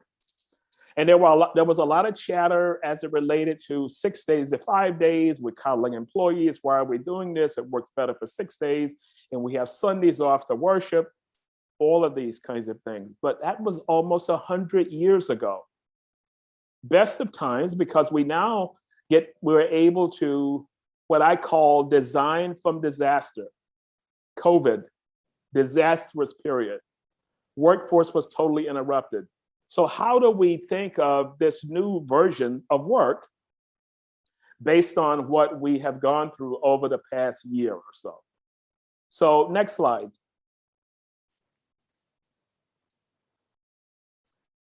This slide is Grand Central Station in New York City, pre-COVID. That was morning, and it looked the same as in the afternoon. But COVID hit, and here's what the workplace looked like. Next slide. That's it during the middle of COVID. So as we begin to rethink this process, what is it going to look like going forward? How are we going to redesign through these 3 W's? How are we going to create a blank slate and basically start over again? And this is where we are. Next slide. So we're at this stage now, back to work. What does that look like? What does it look like with work? If you've noticed over the past few months, a lot of companies are announcing their new approach.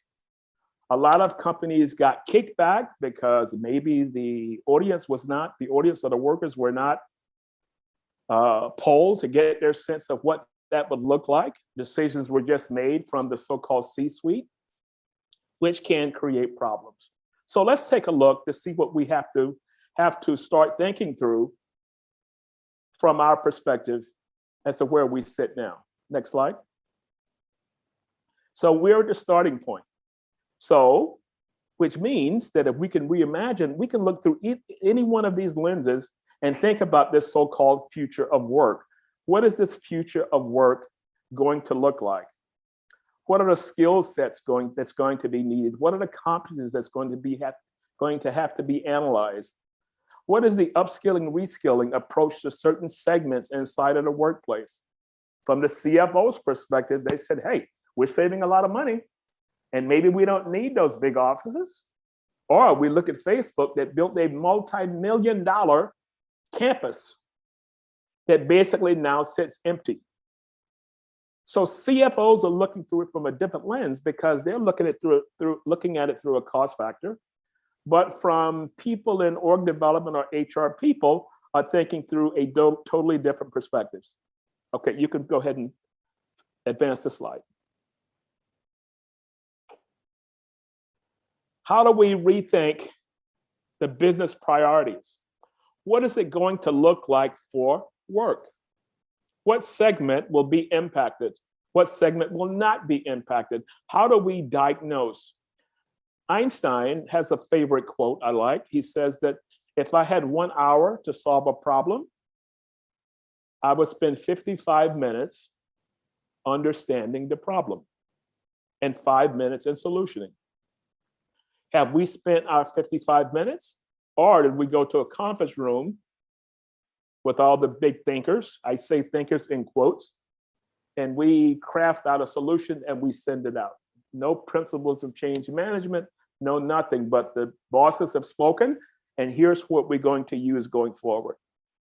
Kind of a detrimental approach, trust me, and I have some examples as to how that's kicked back in a lot of organizations' faces because they use that approach in making that decision. Next slide. Remote work, virtual meetings. I just did my first in-person leadership development for a client here in Dubai 3 weeks ago. First time being in front of a group since Bangkok, 2020, January of 2020. And I had to rethink during that period, what does virtual look like? What does a Zoom meeting look like? Sharing the screen, volume, mute, all these kinds of things. Think of your workers. I tend to be fortunate enough that I have enough space, but maybe I don't have enough space at home. Maybe I'm working from a couch. How are we addressing that from the organization side? Automation, AI, all of these things have come into play. And it's going to impact as to how we're going to change our model of work going forward. There's so many implications. There's so many The winds of so-called change is coming at us at warp speed. And how do we begin to think this process through? Occupations inside of an organization. I read a case study the other night that Unilever is experimenting with 4-day work week, but they're looking at it through the lenses of the office worker versus the factory worker. Another company is experimenting with work from the factory worker to a 4-day model, and maybe they mix and match. You choose Wednesday, I choose Friday. We build a staffing model that can accommodate that, and everyone gets the 4-day work week. Or you have an organization that's a particular client discussion I had, that the CEO, great leader, says, when this thing is over, I want everybody back into offices because I'm not going to pay for people sitting and watching Netflix all day. Trust. Do we trust our workers to work from home? Have KPIs been met during that time? You think of the normal work, we get up earlier, we take an hour or so, we commute to our location, we work, and then we take an hour or so to come back. But maybe that work is giving you more time now because they leave one room, go to the other room, and they're working. And they may work a little longer. So my question to this imperial leader was, what are you basing that on? Have you called someone or you've heard rumors of someone that's possibly watching Netflix? But if they have not delivered on any KPIs, then that would be a problem. Have you had problems with KPIs being met? No, we have not. So where does the trust factor come in? So when you think of that, leadership, fixed mindset versus growth mindset. Growth mindsets work. Facebook came back and says, you choose, work from home any place you want. It does not matter as long as we're doing the jobs that we have. Some companies say hybrid. Every company is going to have to spend some time looking at the context of the work they do, the job families that they have, factory workers versus office workers. Can we accommodate that with a new model? Remember, 5-day work week. I started my presentation. 5-day work week started in 1920s. And we have not changed since that point. And my other quote, design from disaster. Starting with a blank slate, how do we begin thinking this through? Next slide.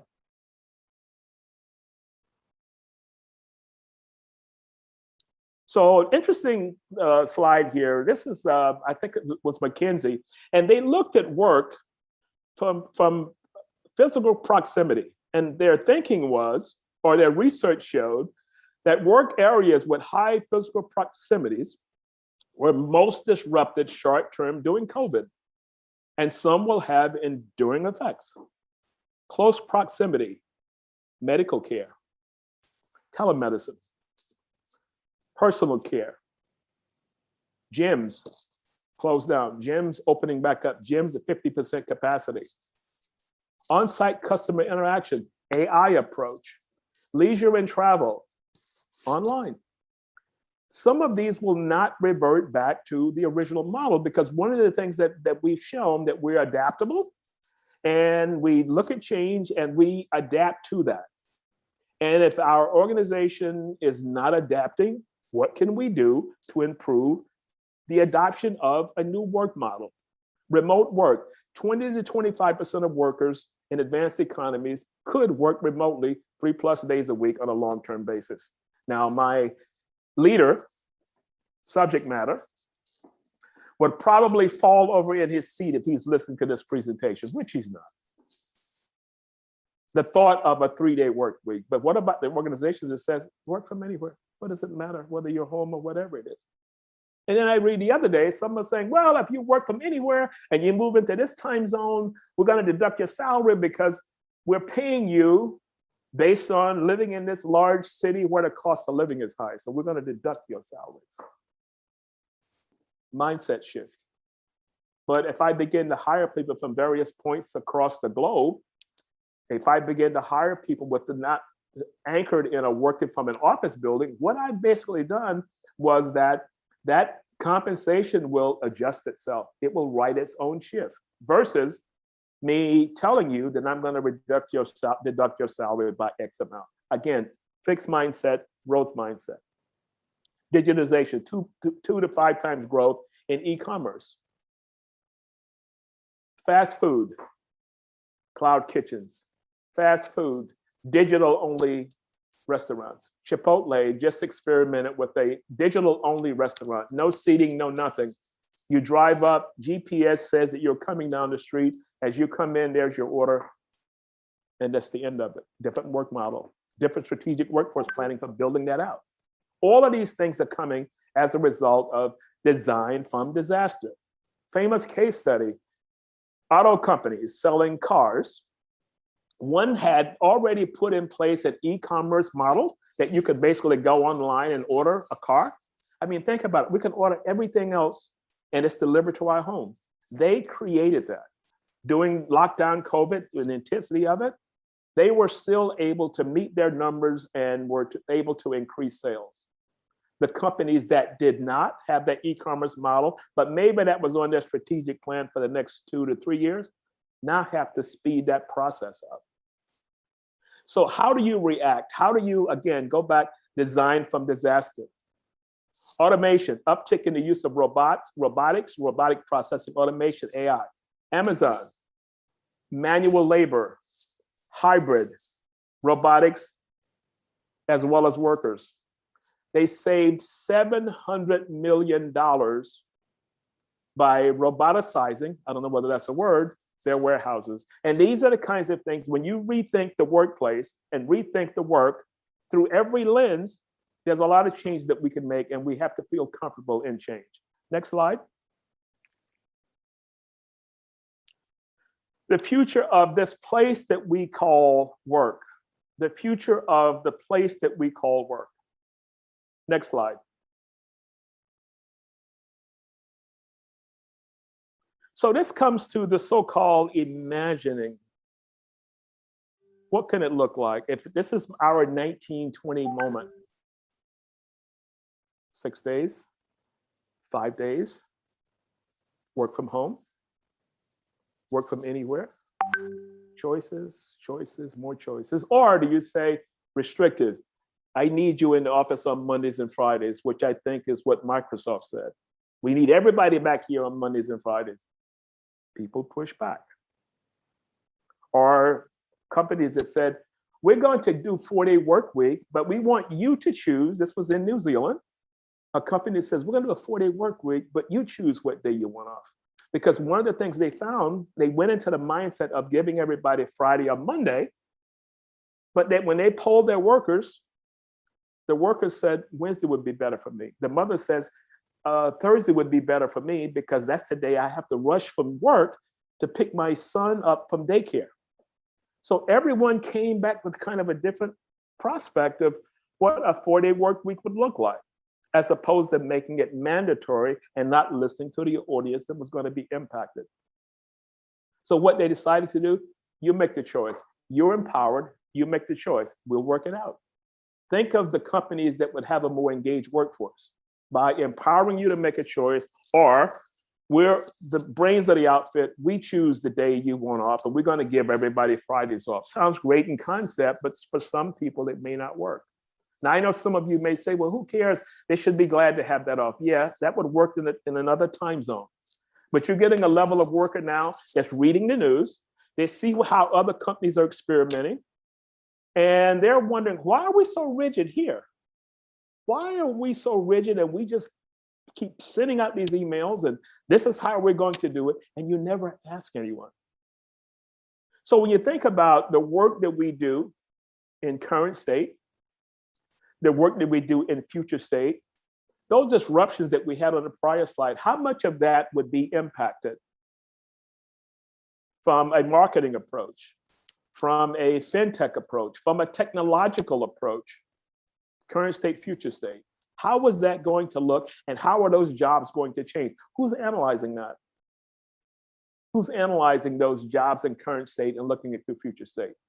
Leadership development, what leaders are going to be needed going future state. I got a call from a major client the other day that's looking to begin the process of taking managers, first-time managers, and begin developing them more of an empathetic approach, which is the new level of leadership competencies moving forward. Managing virtually versus managing everyone in the room. They're already thinking about the skills that's going to be needed from a current state to a future state. And this kind of thinking comes into building or architecting, which is a term I like to use, this new workplace. So the strategy is here. How do we architect a solution to that? Based on the implications of the three that we talked about, the e-commerce model, work is changing, and all these things, how do we, as human capital architects, build a product based on that? And these are the kind of things that we're going to be looking at. Okay, next slide. So here's where we come back into, would hybrid work for us? Who knows? Will the case study that I just read about, would that work here? Who knows? The second bullet says reducing footprints, because that's what CFOs are talking about. We don't need all this space. So if we don't need all the space, what happens if I have to work from home 5 days? My space is cramped. Well, I have an opportunity to move into another place. Or can I get an office service like a Regis or WeWork, and we get a nationwide membership, and if people feel the need to get out and come back in the office, they can go there and work. They're sanitized, they're completely redone. How is that going to work?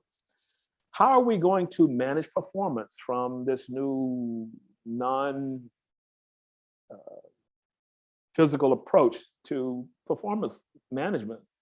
The CEO just said, I don't trust anybody, would want a different model because he'd want to make sure that everyone was doing the work they were doing. So how's performance management going to change? How do we have performance management conversations before we do this so-called one-year thing, which is outdated? How do we build the capabilities into leaders or managers to be able to coach, to be able to increase performance through dialogue with their people? And it's not as much centered around directives. So think of this, a manager directs and tells, a coach asks questions. So what if I were to develop the managers, upskill the managers to this new process of coaching? They don't have to be certified as coaches, but the approach is questioning technique. And the solution comes from your client. If the solution comes from them, that's going to be a lot more powerful than you standing at their desk saying, next time you're going to do 1, 2, 3. This is the reason that you failed this time. So next time I want you to do 1, 2, 3. Versus I'm self-reflecting and realizing that, yeah, you know what? Now I realize why I failed on that project. And the question may come back. So what do you think you need to do next time when you're doing the same project? What will you do differently? Well, next time I will do X, Y, Z.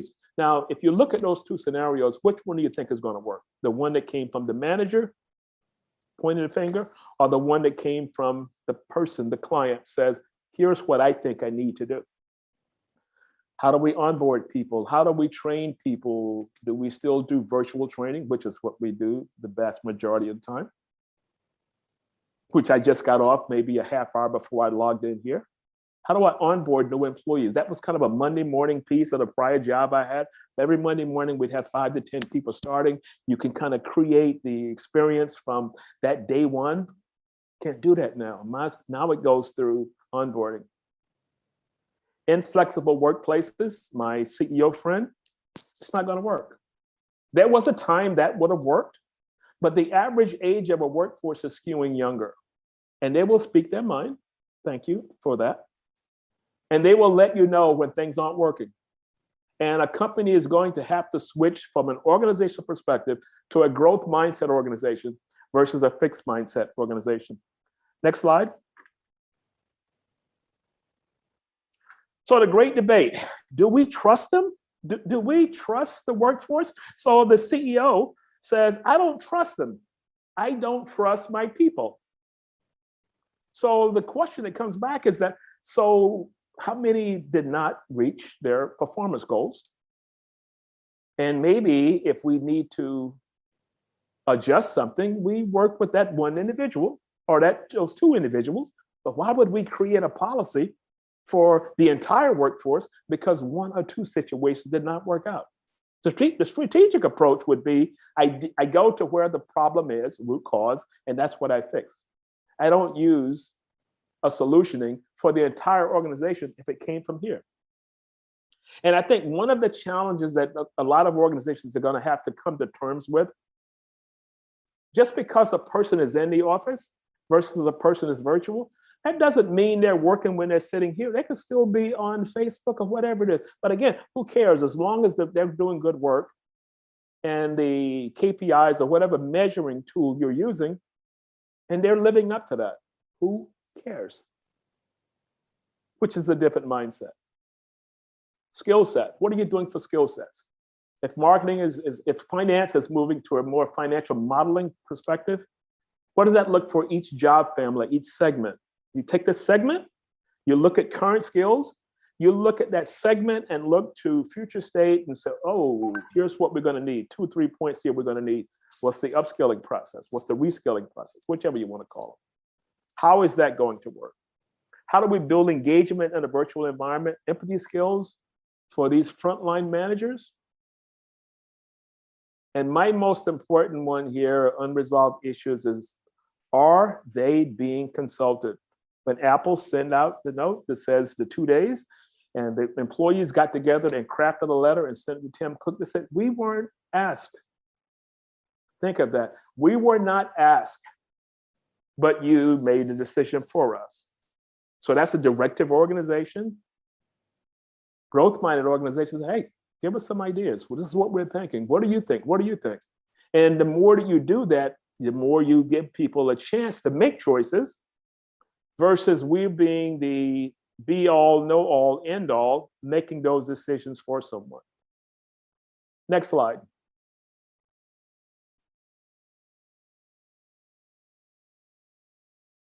Imagine, John Lennon's song.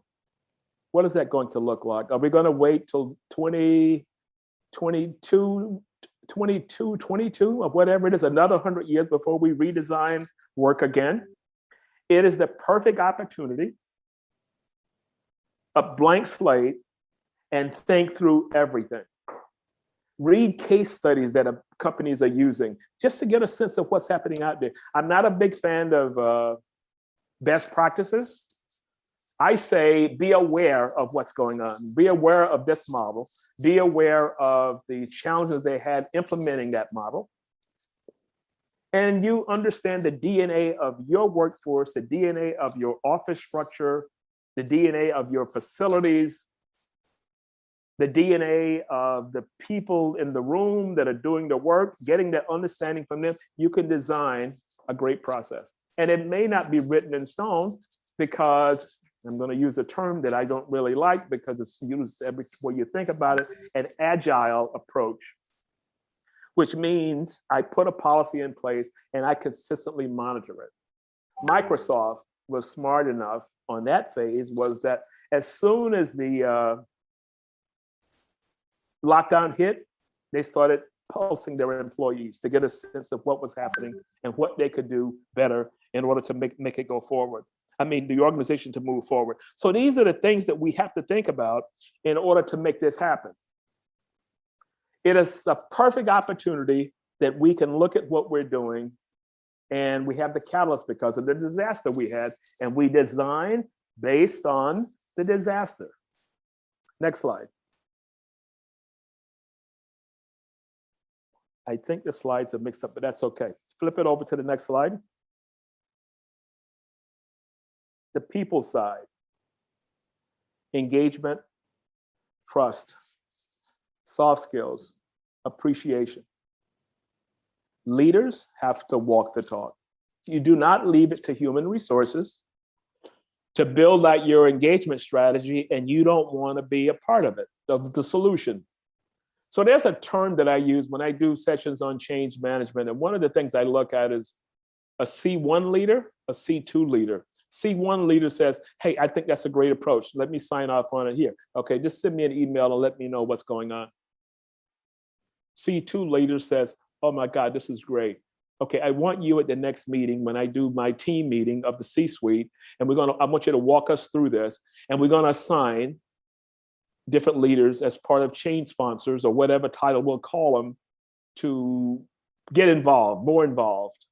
Have them each do a town hall, have them each mentor, coach, whatever it is, resist us throughout the organization, have them intercede with that. That's a C2 leader. They're showing a strong level of commitment. It's going to take everyone throughout the entire organization to get this as right as can be. Everyone is going to have to play a role. Your employees are going to play a huge role because you're going to empower them to make decisions. You're going to empower them to give feedback. You're going to empower them to let them know that we listen. What is your listening strategy? What is the organization's listening strategy? Or we don't listen, we just go into the conference room and we make all the decisions. We don't listen. And that listening strategy could be surveys. That listening strategy could be focus group. That listening strategy could be town halls. That listening strategy could be once a month, everybody on board just to talk through, and we nurture each other in doing that. That's the future state of an organization. You design and develop a coherent listening strategy where people feel they can always come and offer up an idea, regardless of the title. They can offer up an idea because you never know where that nugget of information is going to come from that's going to impact the totality of your workforce. Next slide. So global human capital trends. So here's how that looks. Deloitte does this every year. I would suggest each one of you, if you've never seen it before, type in global human capital trends Deloitte, because they do this thorough research every year and they report the findings. Well-being and belonging ranked at the top. Well-being, how are you doing? How are you feeling? What can we do to help? Do you want to feel a part of this organization? Do you feel this organization listens to what we're saying? That's going to be the key. They're already predicting a mass wave of organizations, of people that are going to be leaving, resignations, impending resignation is coming down the pike. Well, it is coming down the pike because the mindsets of these leaders that are fixed in another time zone, people are going to leave. It's as simple as that. They're going to walk. In a different era, that would have worked. In the 20s and 30s, that would have worked because people were glad to have a job. And they may not have been skilled in a certain area and were just kind of a manual approach to work. They're glad to have a job and they would take that. But people now in organizations are very talented. They don't have to stay with you and put up with all of your stuff, but they could find someone else that's a lot more receptive. And I know some of you may say, hey, let them leave. If they want to complain, let them leave. Yes, but if it's super, super talent and they take that talent to your competitors, and in the end, market share, growth, revenue, whatever you're talking about, that begins to tank. It may be because of the level of talent. Said, you know what? These people, they never listen. And they just do what they're going to do.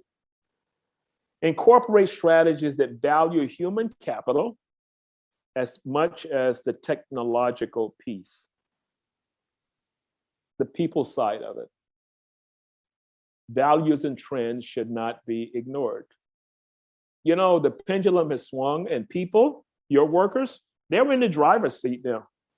And we have to figure out some way that we're going to be able to make all of this work. Next slide.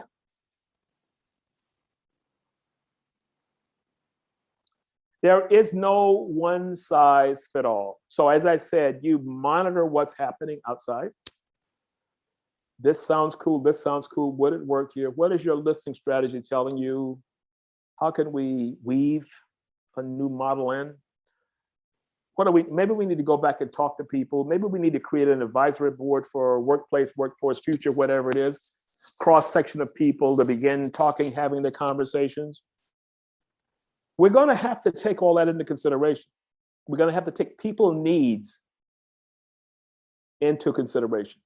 Now that may be for a lot of organizations that are fixed, that may be kind of a tough thing to swallow, but in order to win, going forward. And there's a book called Talent Wins, which is a great book. In order to win, you're going to have talented people inside of your organization. Creative as they feel is necessary. If you listen, if your listing strategy is giving you key pointers as to how, don't ignore that, because in the end, you're going to have to make sure that works. Next slide.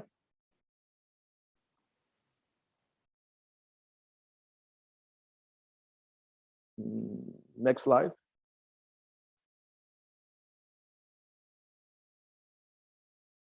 Okay, I don't, because you're using the version I sent you maybe, okay, here we go. So you're the architect. You're the 1922 version of work modeling.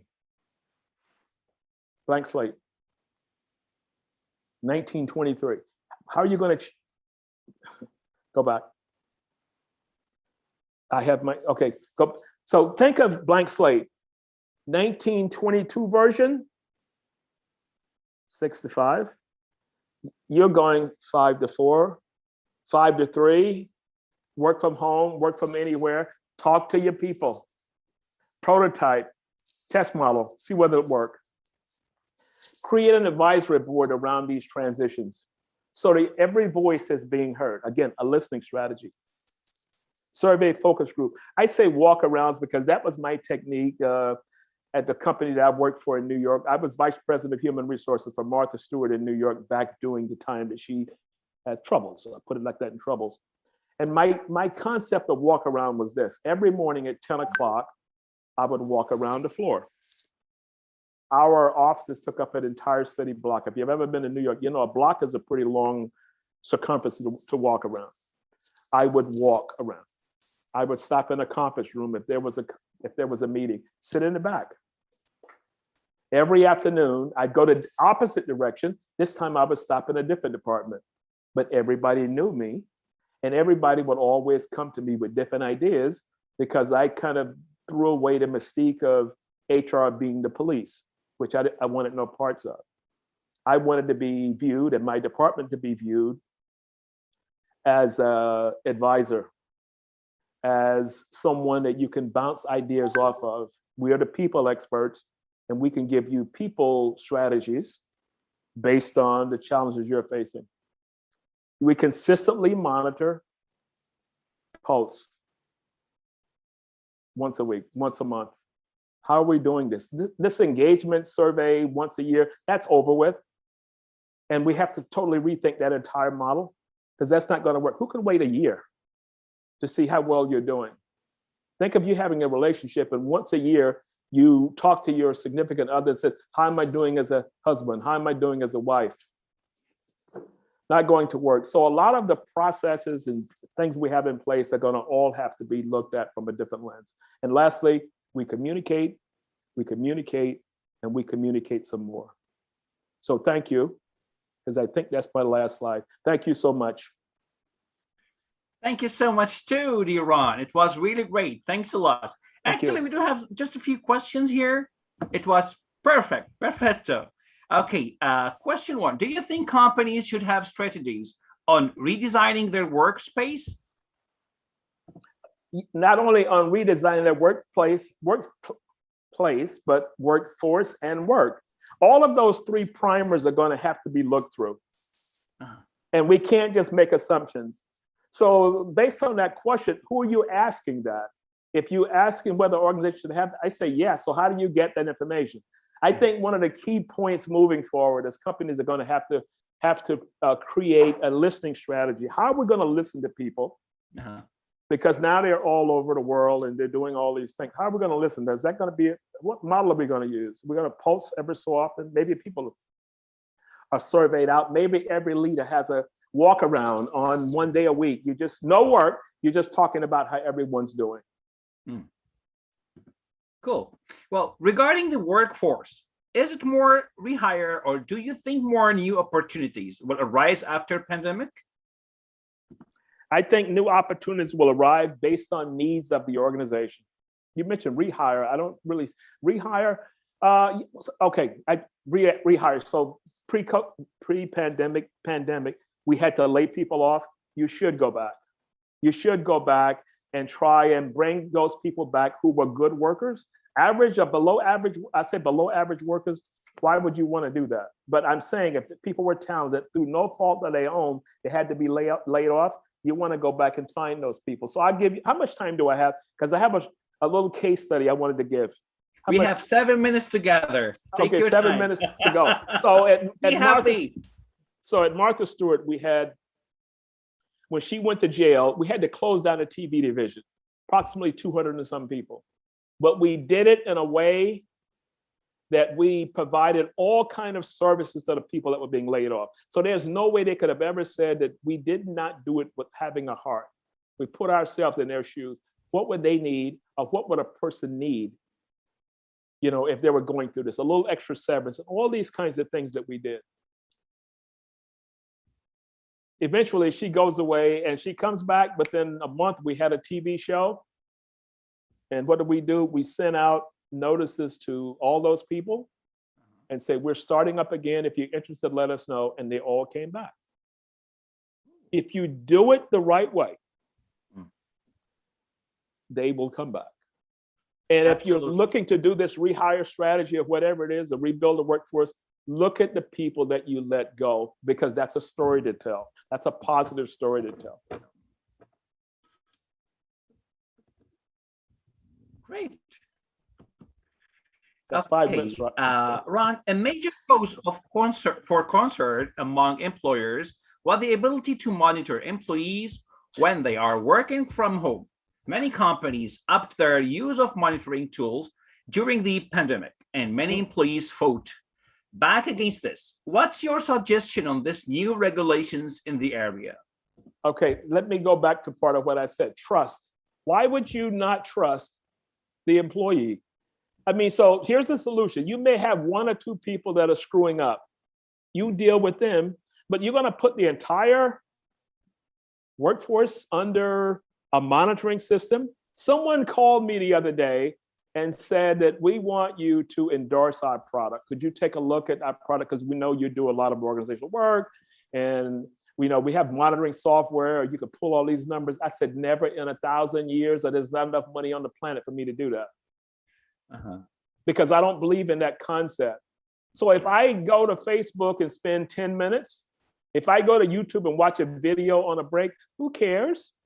Because by Friday, every deliverable I have, you're going to get it. Or if I one day decide to, you know what, I'm just going to take a walk in the park to get a breather. And I decide to do that. So the software says, he's been gone from his desk for 4 hours, no activity. You don't want to go there. So let's look at it this way. Trust coming in, non-trust coming out. You know who's going to lose people? Non-trust coming in. You didn't trust them before. You definitely don't trust them now. You definitely don't want to trust them going forward if it goes to a new work model, because you feel that they're screwing up. Definitely against it. Interesting. Well, work from home strategy. What's the infrastructure HR should consider equipping their employees? So work from home strategies. So here's the way I would look at that. What are your workers telling you that they're struggling with? It may be bandwidth. It may be that they don't have a proper laptop. Maybe because at work we had desktops and now they're using their own personal computer. Maybe they don't have a decent chair. I can't provide a solution until I talk to the people that need the solution. Always think of that. If you're trying to solve a problem in a workplace, who's the audience that is impacting? You talk to the audience that's impacting, you have ideas. It doesn't matter what me reading to see what a company does in California. That's a framework. But if I talk to you and say, you know what, I'm working from home. I just got my electricity bill and it's almost double because I'm working from home and all the lights are on and all these kind of things that are happening. Yes. Or my cable, I have the low version of cable. I don't have high-speed internet. I can't do these calls. You respond to those needs as opposed to some kind of blanket policy and you did not talk to anyone. Great. Great, Ron. Ron, we would like to thank you so much. It was really great presentation and everything just was so great. Thank you so much for being with us today. We're going to wish you a great day and thank you so much. So we are going to welcome our Kunal Wadhwani, Group Head of Human Resources at Goithrams. What CEOs expect from CNB professionals? Yes, good afternoon, Kunal. Are you there, please? Hello? Yes, Kunal. Nice to see you. Hi, how are you? How are you? Hello. Good to see you again. Okay, we started already prior 2 minutes, so please have the microphone. And good luck to you. Bye-bye. Sure. Can I share my presentation right now? Yes, please. Try to share from your side. Yes, right. it's on. Let me know once you can see. See you. Good luck.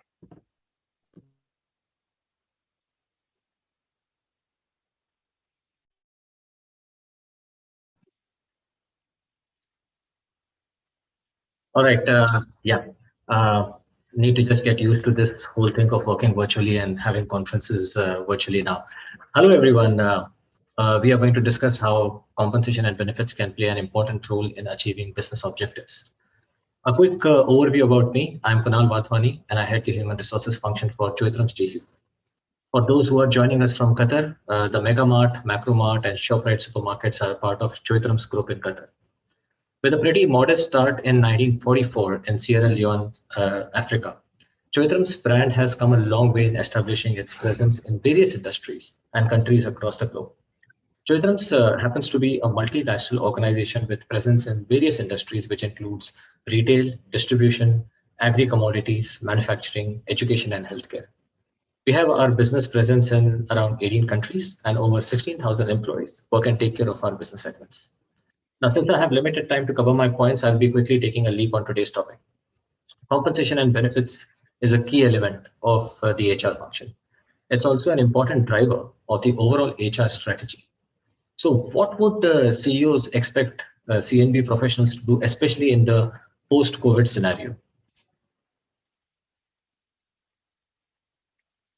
Now, in my view, compensation and benefits professional needs to align the CNB strategy with the company's business strategy. This can happen if compensation and benefits professionals focus on 3 core factors, which are on the screen at the moment. Number 1, surveying the existing landscape. Number 2, define or plan the objectives and eligibility. And number 3, finalize the mechanics of the plan. Now, let me move into each factor and tell you something about the sub-factors associated to these 3 core factors that you see on screen. Number 1, surveying the existing landscape. Within surveying the existing landscape, CNB professionals first need to clarify business or strategic objectives. Every year, companies go through planning exercises to define overarching corporate goals, which then trickle down to the associated departmental objectives. To have an effective variable compensation plan, these objectives should be aligned very closely to the desired behavior of the workforce, especially in the post-COVID era. And the second sub-factor within this category is to try and see how we can assess our plans.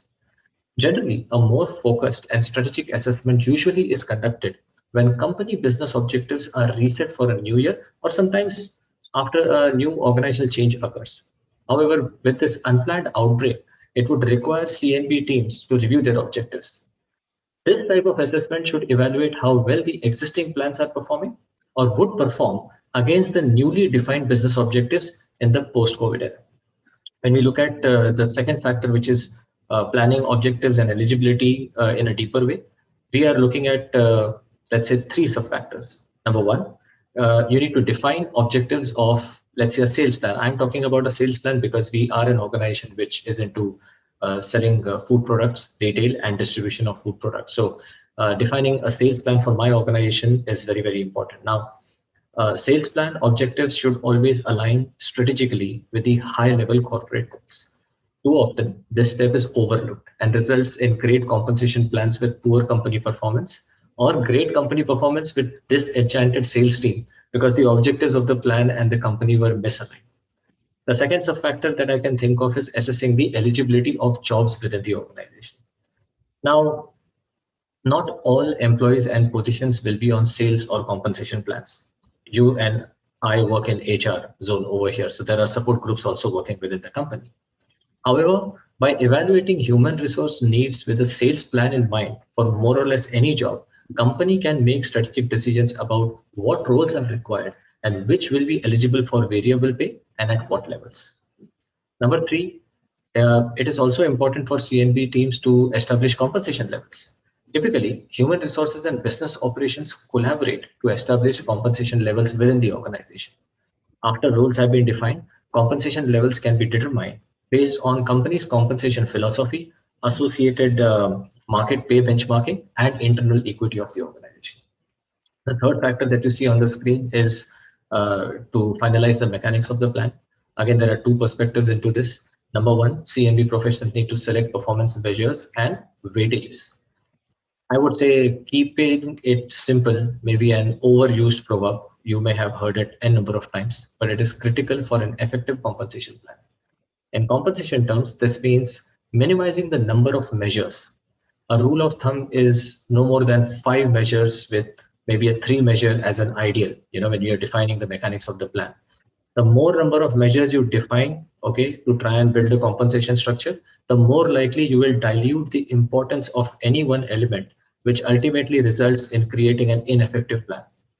Number 2, and maybe the final point for the last sub-factor, the last core factor, is developing the formulas. One or many elements can be considered when defining the associated formulas for compensation plans.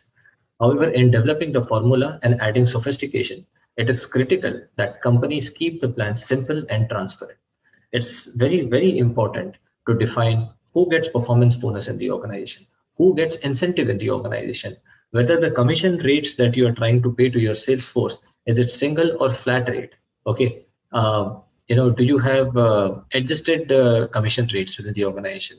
Is your bonus single? Is it fixed, interpolated? Whether you follow a step rate methodology? What are the caps associated to your bonus payout? All these formulas need to be developed before you define the compensation plan. Now, as we move on, it is important to understand that HR needs to work very, very closely with business. All right, and that is precisely the reason why, if compensation and the benefits team can define a great strategy, it helps achieve business results. And let's just take a look at it, how it does that. A company is in generally, represented by its vision of the organization, the ambition and the corporate values of the organization. And that leads to setting up of sales and financial objectives, which get exemplified by certain behaviors and competencies that we expect people to project in any given job.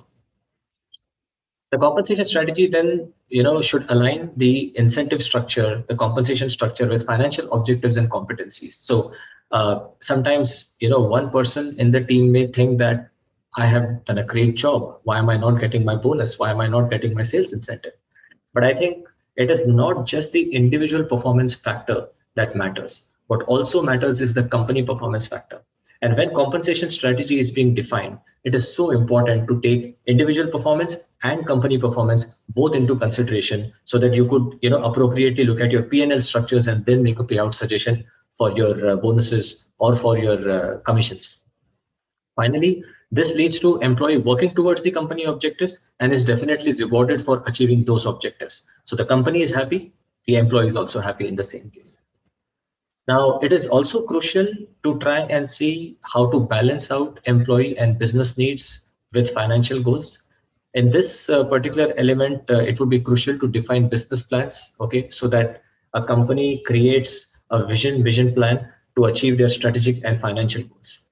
Now, this needs to be clubbed with the HR strategy, including the compensation and benefit strategy, right?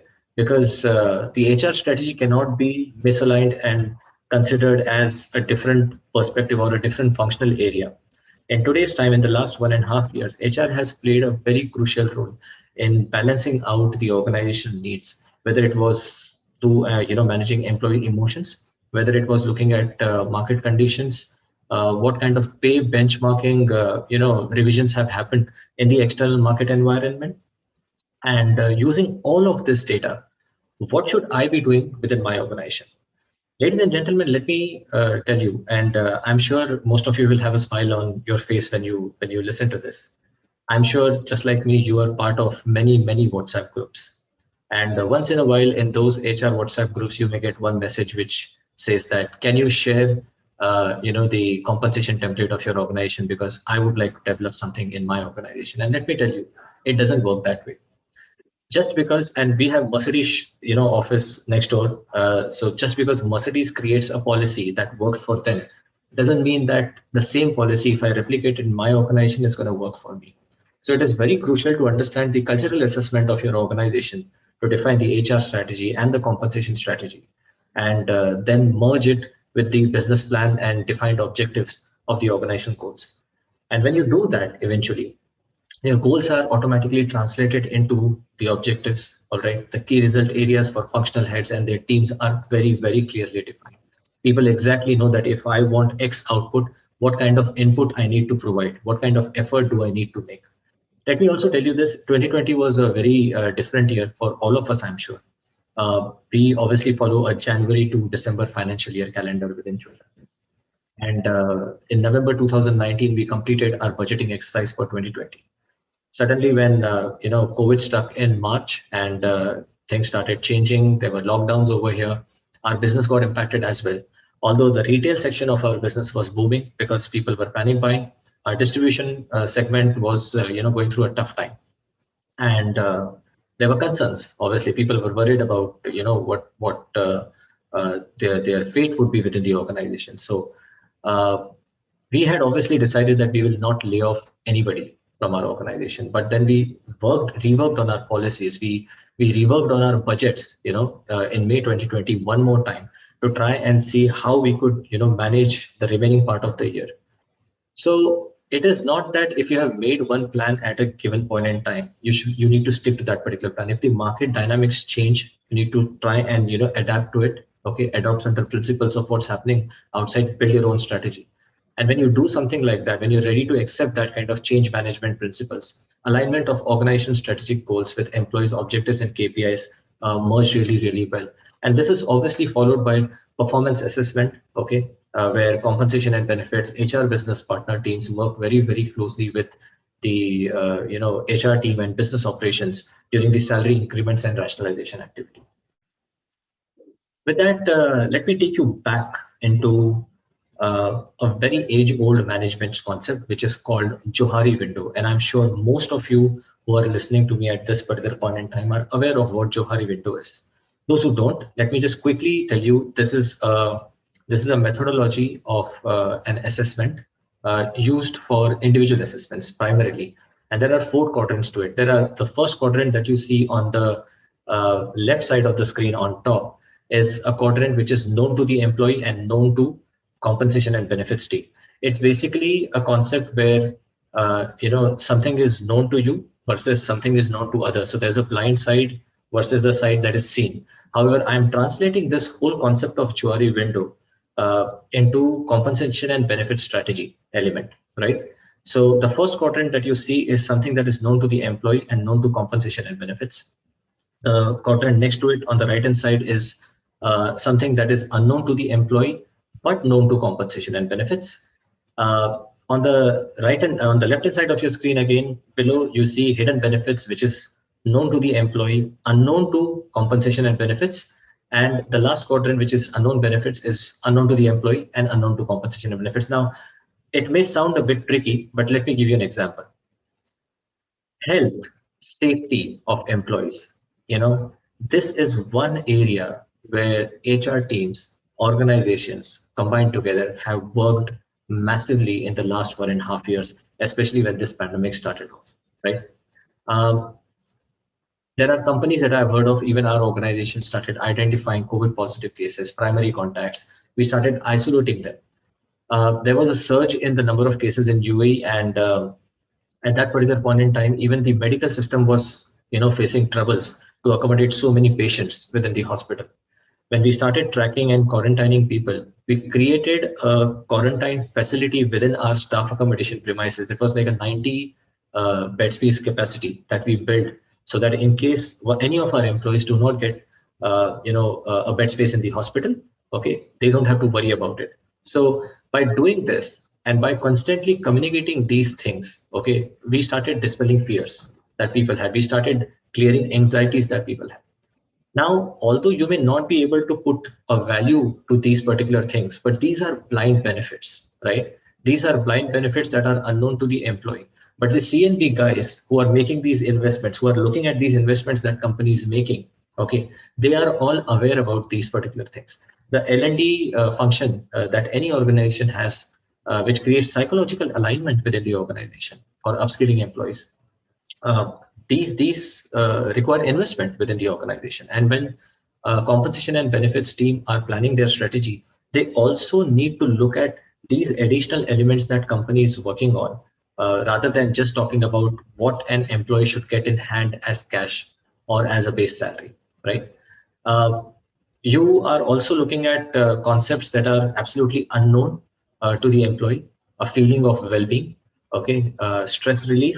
An employee comes by, is maybe requesting for a loan, and the company supports that particular employee. There is stress relief over there, right? And when you sort out employees' issues, you support them in, worst case situations, the engagement ratio of the organization increases, right? Now, this pattern is something that maybe the employee also does not realize, okay, and the compensation and benefits team also does not necessarily realize. Why I'm talking about this particular concept of Johari window is whether CNB or any other functional area of HR, okay, that one of you may be working in, if you actually use the concept of Johari window, you will have a very clear assessment of things that other people perceive about what you're trying to do versus the areas that you are aware and you are not aware within the system. I think when we work in Choitrams, okay, we look at this particular model before creating any strategy, any policy. This gives us a very, very clear assessment of what the employees would be expecting versus there are some expectations that the company may not be able to fulfill. If we have to say no to certain expectations, then we have to talk about the psychological alignment. We have to talk about other investments that the company is making and publicize them so that the employee understands the importance of these hidden benefits that may be unknown to them. With that, ladies and gentlemen, I would like to come to the conclusion of my presentation. However, I would like to state that the CNB strategy to deliver business objectives in COVID environment was very, very crucial. Choitram's team has worked really hard, and I'm sure the HR fraternity that's listening to me, they have gone through a tough time as well. If CNB teams, start refining compensation structures that are linked to contribution of each job profile, okay, you're basically talking about aligning different functions of HR together. The goals and targets that are set by line managers for each employee, okay, if they are redefined appropriately, the CNB would evolve and play a role in this whole activity altogether. The CNB function can obviously set up new filters within the organization. They can support business operations by applying another lens to support line managers so that they can achieve their targets. CNB team should definitely look at the sales figures. HR, when they are making their dashboards, they should look at the sales figures, the P&L, and get this information from finance team and try and evaluate things. To give you a very quick example, in our distribution business, the incentives are not just based on the sales that are made. We also look at what are the credits that are pending, how much of cash collection has happened. We have created a template within our organization where all the factors are reviewed. There's a point-based system, and that's how people understand that whether or not they have met their targets. We have also very recently ventured into e-commerce, and we have our own website, choitrams.com, which is an online grocery store.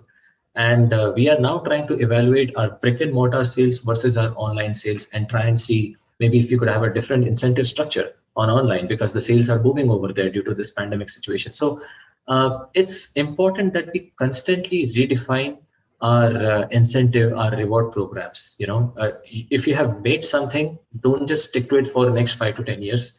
The market dynamics are changing. It is very, very crucial that we keep reviewing what we are doing and whether the things that we have implemented in the past, whether they actually suit the requirements of our organization at this particular point in time or not.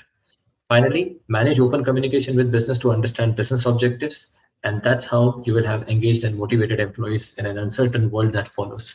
Thank you so much, ladies and gentlemen. I'm open to taking any questions. Thank you so much, dear Kunal. It was so great. Thank you so much. Yes, we do have some questions here. Well, it's good to know you oversee over 4,500 employees. It must be challenging. What are the challenges you faced during this pandemic, and what was your strategy to overcome the same? So number one, being an essential service provider, the first challenge that we faced was we couldn't shut down. Obviously, there is a very strong intent that we wanted to take care of our employees, but essential service providers cannot shut down. The supermarket cannot shut down. It would create a much bigger panic situation, right? So communication became very, very crucial. We had to speak to our employees. We had to, tell them that we are there for them.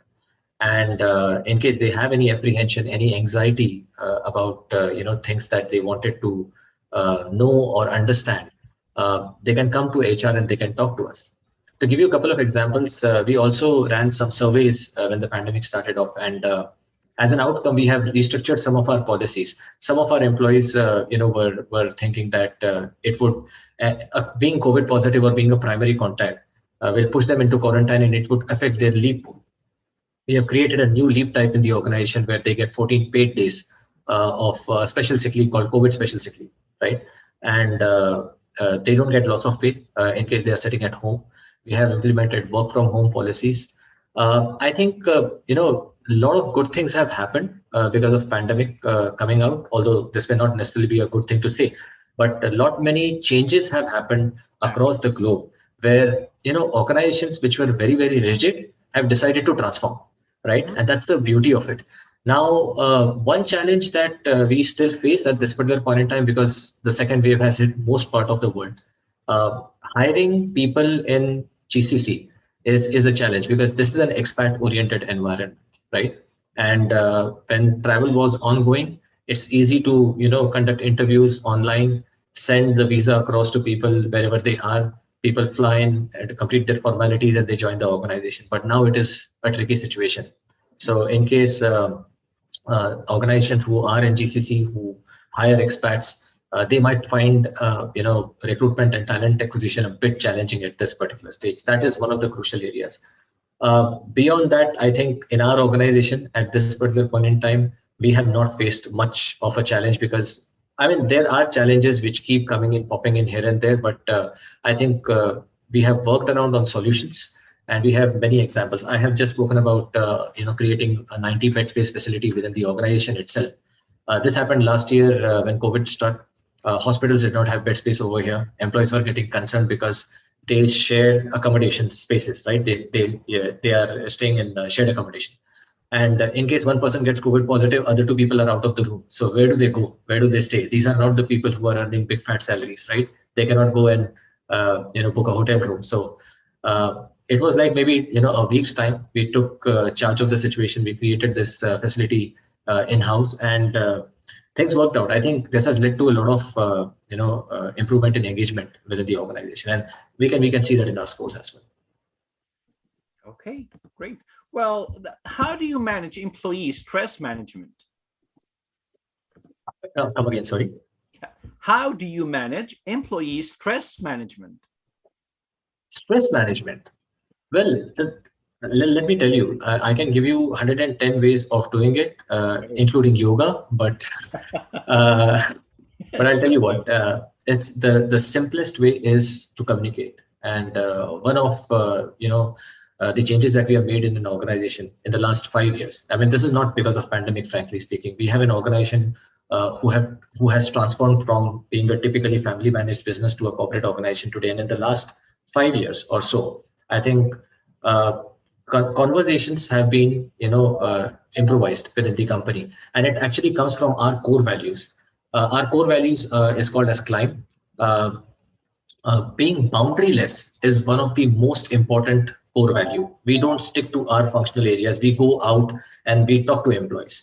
It's just last week, I stayed in Dubai, but me and my team members were in other Emirates. We were visiting stores We were meeting employees over there. My team was with me. It's important for your shop floor level people to know that they are not the only ones who are there in this kind of a pandemic situation. Okay, if required, if they make one call, the HR will come down on the floor. If you are HR, you're sitting inside office, frankly, that's not going to help your organization any which way. So there are many ways. We did yoga session, virtual yoga session sometime back. Many people had joined that. Across GCC, people were joining in. Wow. But that's just one part of it. Okay, that's just one part of it. I think when people are sure that if I have a problem and you're going to listen to me, okay, that's where they have stress relief, frankly speaking. Great. Okay. They say an HR leader is also responsible for creating new leaders within the organization. What do you advise the new HR executives? How can they bring out the best in them? This is an amazing thing that you have asked. And I think the answer is absolutely yes. HR leaders are not just HR leaders, frankly speaking. HR team in general has to work collaboratively to achieve this. To give you an example, within Choitrams, in the last 1 year, especially, we have ran approximately, if I'm not wrong, around 6 management development programs, right? And as we speak, by the way, there's one management development program which is still running with our Oman office. Okay, so we have an MDB going on at this particular point in time for our sales supervisor profiles in Oman, which is being conducted by my L&D team over here. This is a virtual program. It does not really require people to come into a classroom. Okay, it's a 3-month-long program where 2 days each month people will attend classroom sessions or virtual sessions, and then we have operational projects assigned to these kind of elements. So whatever you have learned in those 2 days every month in the 3 months timeline, okay, you need to use that knowledge and implement it in your operational projects. These operational projects that I'm talking about are associated to certain gaps that maybe our organization has, things that we have not seen, but we know that there are gaps in these areas. So we have picked these operational projects. We work on creating these operational projects with our line managers, business operation managers, and country heads, right? Now, this MDP program, people who are listening to me may say that, all right, Kunal, you're talking about a very expensive option. But the beauty of our MDP program is that we don't go to a consultant for this particular thing. This is an in-house program that has been developed, starting from the CEO, the CFO, all HODs of those particular departments. We jointly come together to create content and deliver the content to our guys who are in our MDP program. So we have conducted MDP programs for store managers. We have conducted MDP program for assistant managers. We have conducted program for distribution managers in UAE, in Oman. And the point is this: the more we invest in learning of our employees, okay, it's not just about soft skills. So I can have a 2-day program on time management or conflict management, and then just say that, all right, I met my numbers, my job is done. But by just delivering a 2-day program, HR need to, align with business operations, try and understand what are their gaps and how my program is going to convert their gaps into successes. And only when that happens, L&D gives return on investment to the organization. Absolutely, yes.